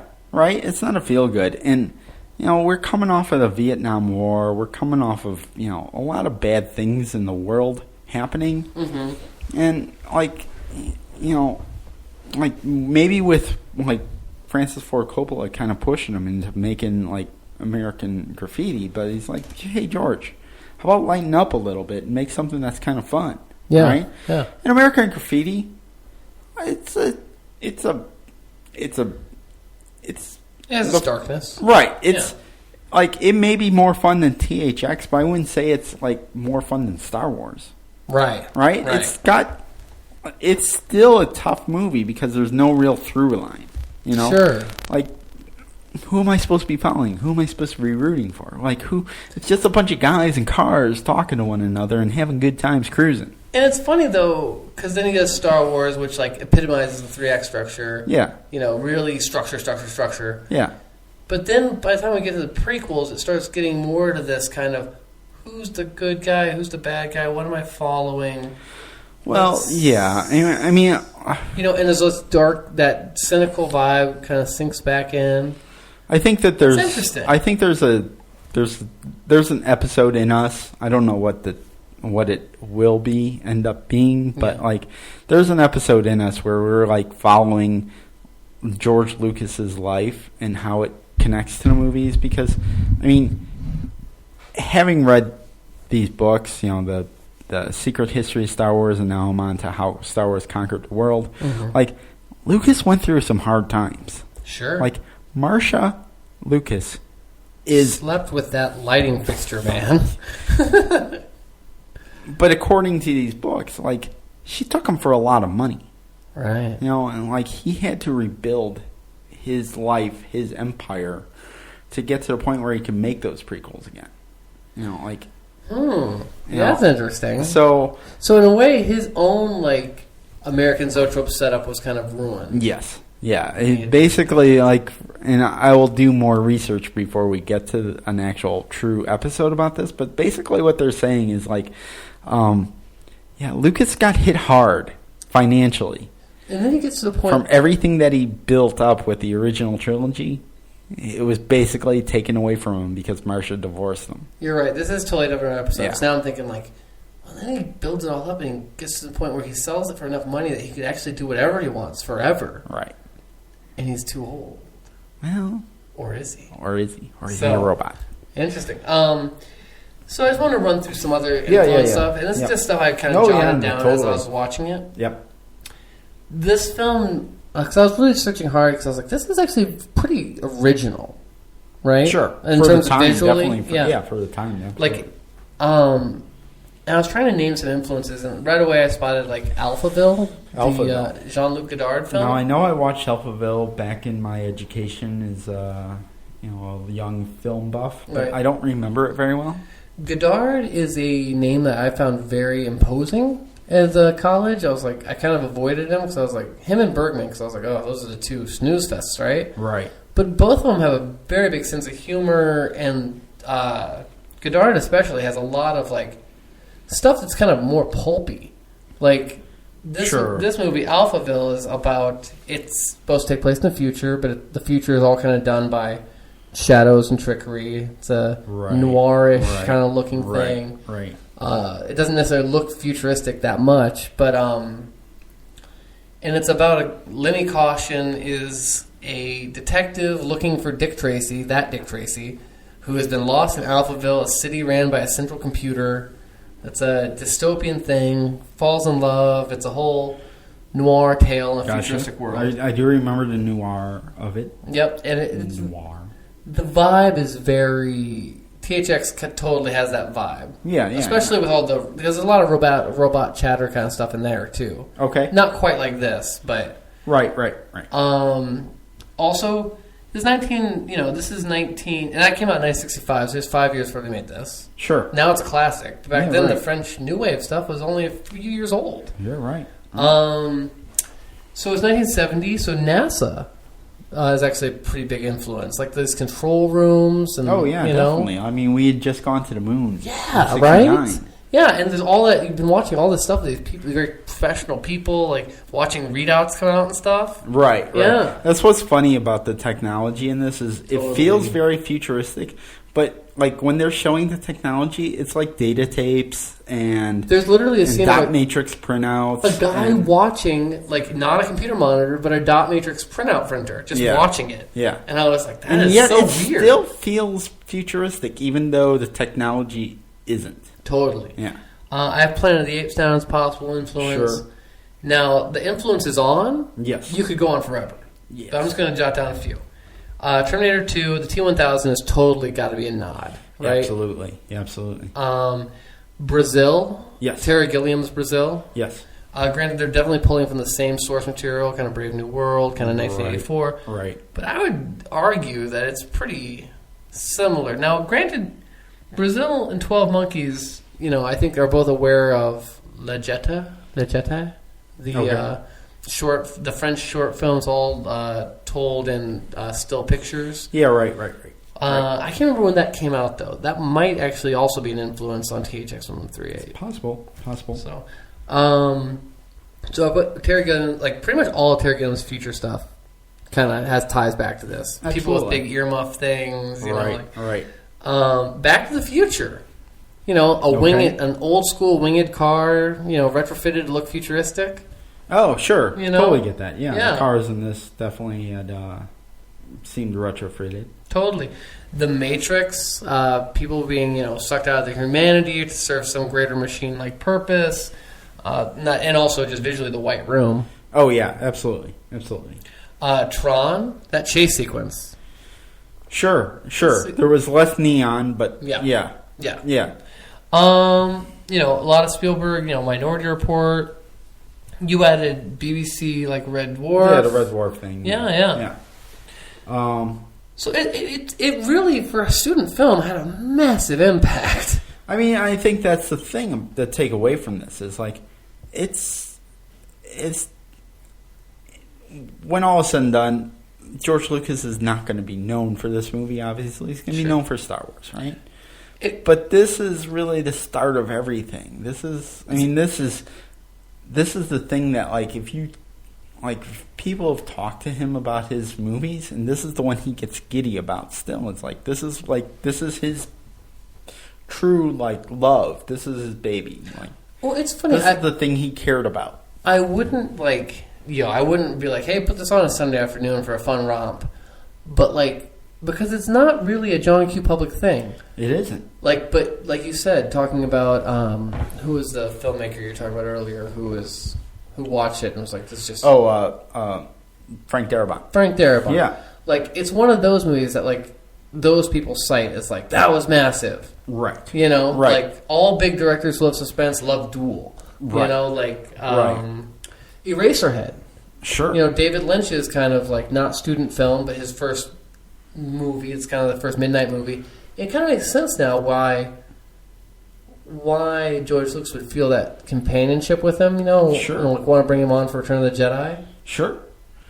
And just to kind of toot our own horn here, but our first episode, how influential it was. No. What I was going to say is if you're a young adult new to the whole Star Wars thing, you may have seen Star Wars. So,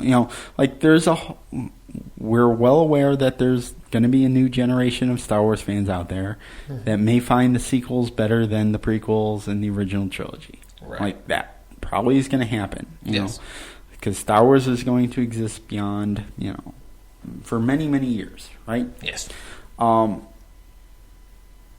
But if you're interested in, the films of George Lucas and the films that inspired George Lucas, and if you're actually interested in becoming a filmmaker, like you deserve to, watch, give yourself a chance to watch THX 1138, because like a lot of what George Lucas became as a very successful, very successful filmmaker started here, and 100%. And it's like, as we've just listed, the influences are written all over this thing. Yeah. I mean, this is film history, and at this point, if you're a young filmmaker and you're setting out to make a new movie, like, you may not, like, as sad as it might be, you might not go all the way back to Godard. You might not go all the way back to... Which is actually just 5 years before this. No, true. But, if you're, say you're in your young 20s right now, or, still in film school or whatever, like, history, you can only go so far back in history. If you're trying... Well, you can't see everything. You can't see everything. Right? And if you're trying to figure out the mechanics of something, though, you deserve to, you got to keep in mind that the biggest, most popular stuff is popular for a reason, because everyone likes it. Yeah. And you got to get back to the pure shit. Yeah. You got to find the stuff that not everyone likes. Right. Right. What made somebody want to make that? Exactly. What did they make first? Exactly. Yeah. So, as much as Star Wars is a big influence on a lot of filmmakers today, I think this film itself, watch it. It could influence you to make something, great. I would say there's a reason that there's all these other great movies that have referenced it. Yeah. They didn't just reference it because it was like, oh, what a shitty movie, but I liked that cop. Right. Right. And we would be remiss if we didn't mention the fact that, like, THX 1138 has been a through line and referenced in pretty much every Lucasfilm joint since this came out. Oh, yeah, of course. 1138 is in Star Wars. It's on the back of Stormtroopers. It's on the back of Robot and the Phantom Menace. Yeah, the clone trooper, or the battle droids. Roger. Yeah, it's 1138 is hidden throughout the entire saga. All of Lucas's films. It's probably even mentioned in, like, Pixar films at this point. Like, the first time I ever heard it was the sound system. And it's funny because that generation coming up now probably has no idea what that is. Yeah, right. The THX, because that's not a thing anymore, is it? I don't even think it is. Well, it's like THX sound. Right. That was a big thing when the special editions and the prequels were coming out. Oh, God, yes. Right? But, yeah, it's kind of a meaningless thing. Like, Lucas said, like, he's been asked, like, what does THX 1138 mean? And he's like, I like... They look good. I like the rhythm of it. Yeah. It's like, it was a good rhythm, like... He said, like, aesthetically, the letters look nice next to each other. Yeah, that's all it is. But, like, people read into it a lot, though, too, right? Like, THX is kind of like sex and LUH is like love. And sin is sin. Yeah, people have read into that. But who knows? I don't know. Like, you're right. It isn't the movie that I'm going to throw on, but I'm glad that I watched it. I do like it. Yep. You know what? I'm convinced after talking about it for 2 hours that I'm a fan. Yeah. We've talked about longer than the movie is. Right. If you're a film lover, do yourself a favor, find another film lover, and watch it together. There you go. That's the way to enjoy this. Mm-hmm. Drink a couple beers, watch the movie. Fire up some mics and talk about it. That's right. Right. Yeah. So, THX 1138. Thanks for all the memories. Very good. I don't feel like killing myself anymore. Oh, well, next week we'll talk about Star Wars, and we might be back at that. Yeah. All right, folks, we are Star Wars Delusions of Granular. You know what? We never ran even gave them our things. We didn't. We got into this so quickly. So, unfortunately, our podcast website seems to be down right now. At the moment. We're by the time you listen, it'll probably be up. So, that website is... Delusions of Granular. That's GRANULAR.com. You can find all of our, at this point, 30 This will be 34th episode. 34 episodes. And don't forget to say hi to us over on Facebook at facebook.com/SWDog. That's right. Follow us on Twitter. You can find us at SWDog77. You can also call us at 651-337-9364. That's 651-33-SWDog. Do we have an email anymore, Ron? Yeah, we did. Oh, that's right. And you can also email us at swdog77@gmail.com. That's right. We never write that one anymore. Yeah, we need to put that on our list of things to mention. Yeah. Folks, you can always subscribe to us at iTunes and Stitcher, and if you do subscribe to us on iTunes, leave us a review. We greatly appreciate that. And even better than leaving us a review, if you like us and know someone else that might actually like listening to us, recommend us to your friends. Yeah, tell a friend. And if you enjoyed this episode and this kind of, talk about the 1970s, New Hollywood culture and all that stuff, I highly recommend you go back to, I don't have the number on me, but the episode of Lucas vs. Kirshner. Oh, yeah, right. That was a particularly good episode where we talked about the making of Empire Strikes Back. Where we really got into that film school history business. That was episode 19. Episode 19. So, yeah. All right, guys. Well, that's us over here at Ron and JP at Delusions of Granular. And that's right. Where we sometimes talk about Star Wars. And we talk about Star Wars. And sometimes we don't. Yeah. All right, folks. Good night.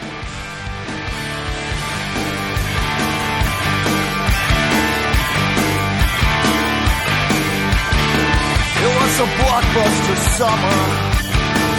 Moving pictures got us through to September. They made a movie about me and you, and they made it half nude and half true. There was a blood-sucking summer. I spent half the time trying to get paid for my savior.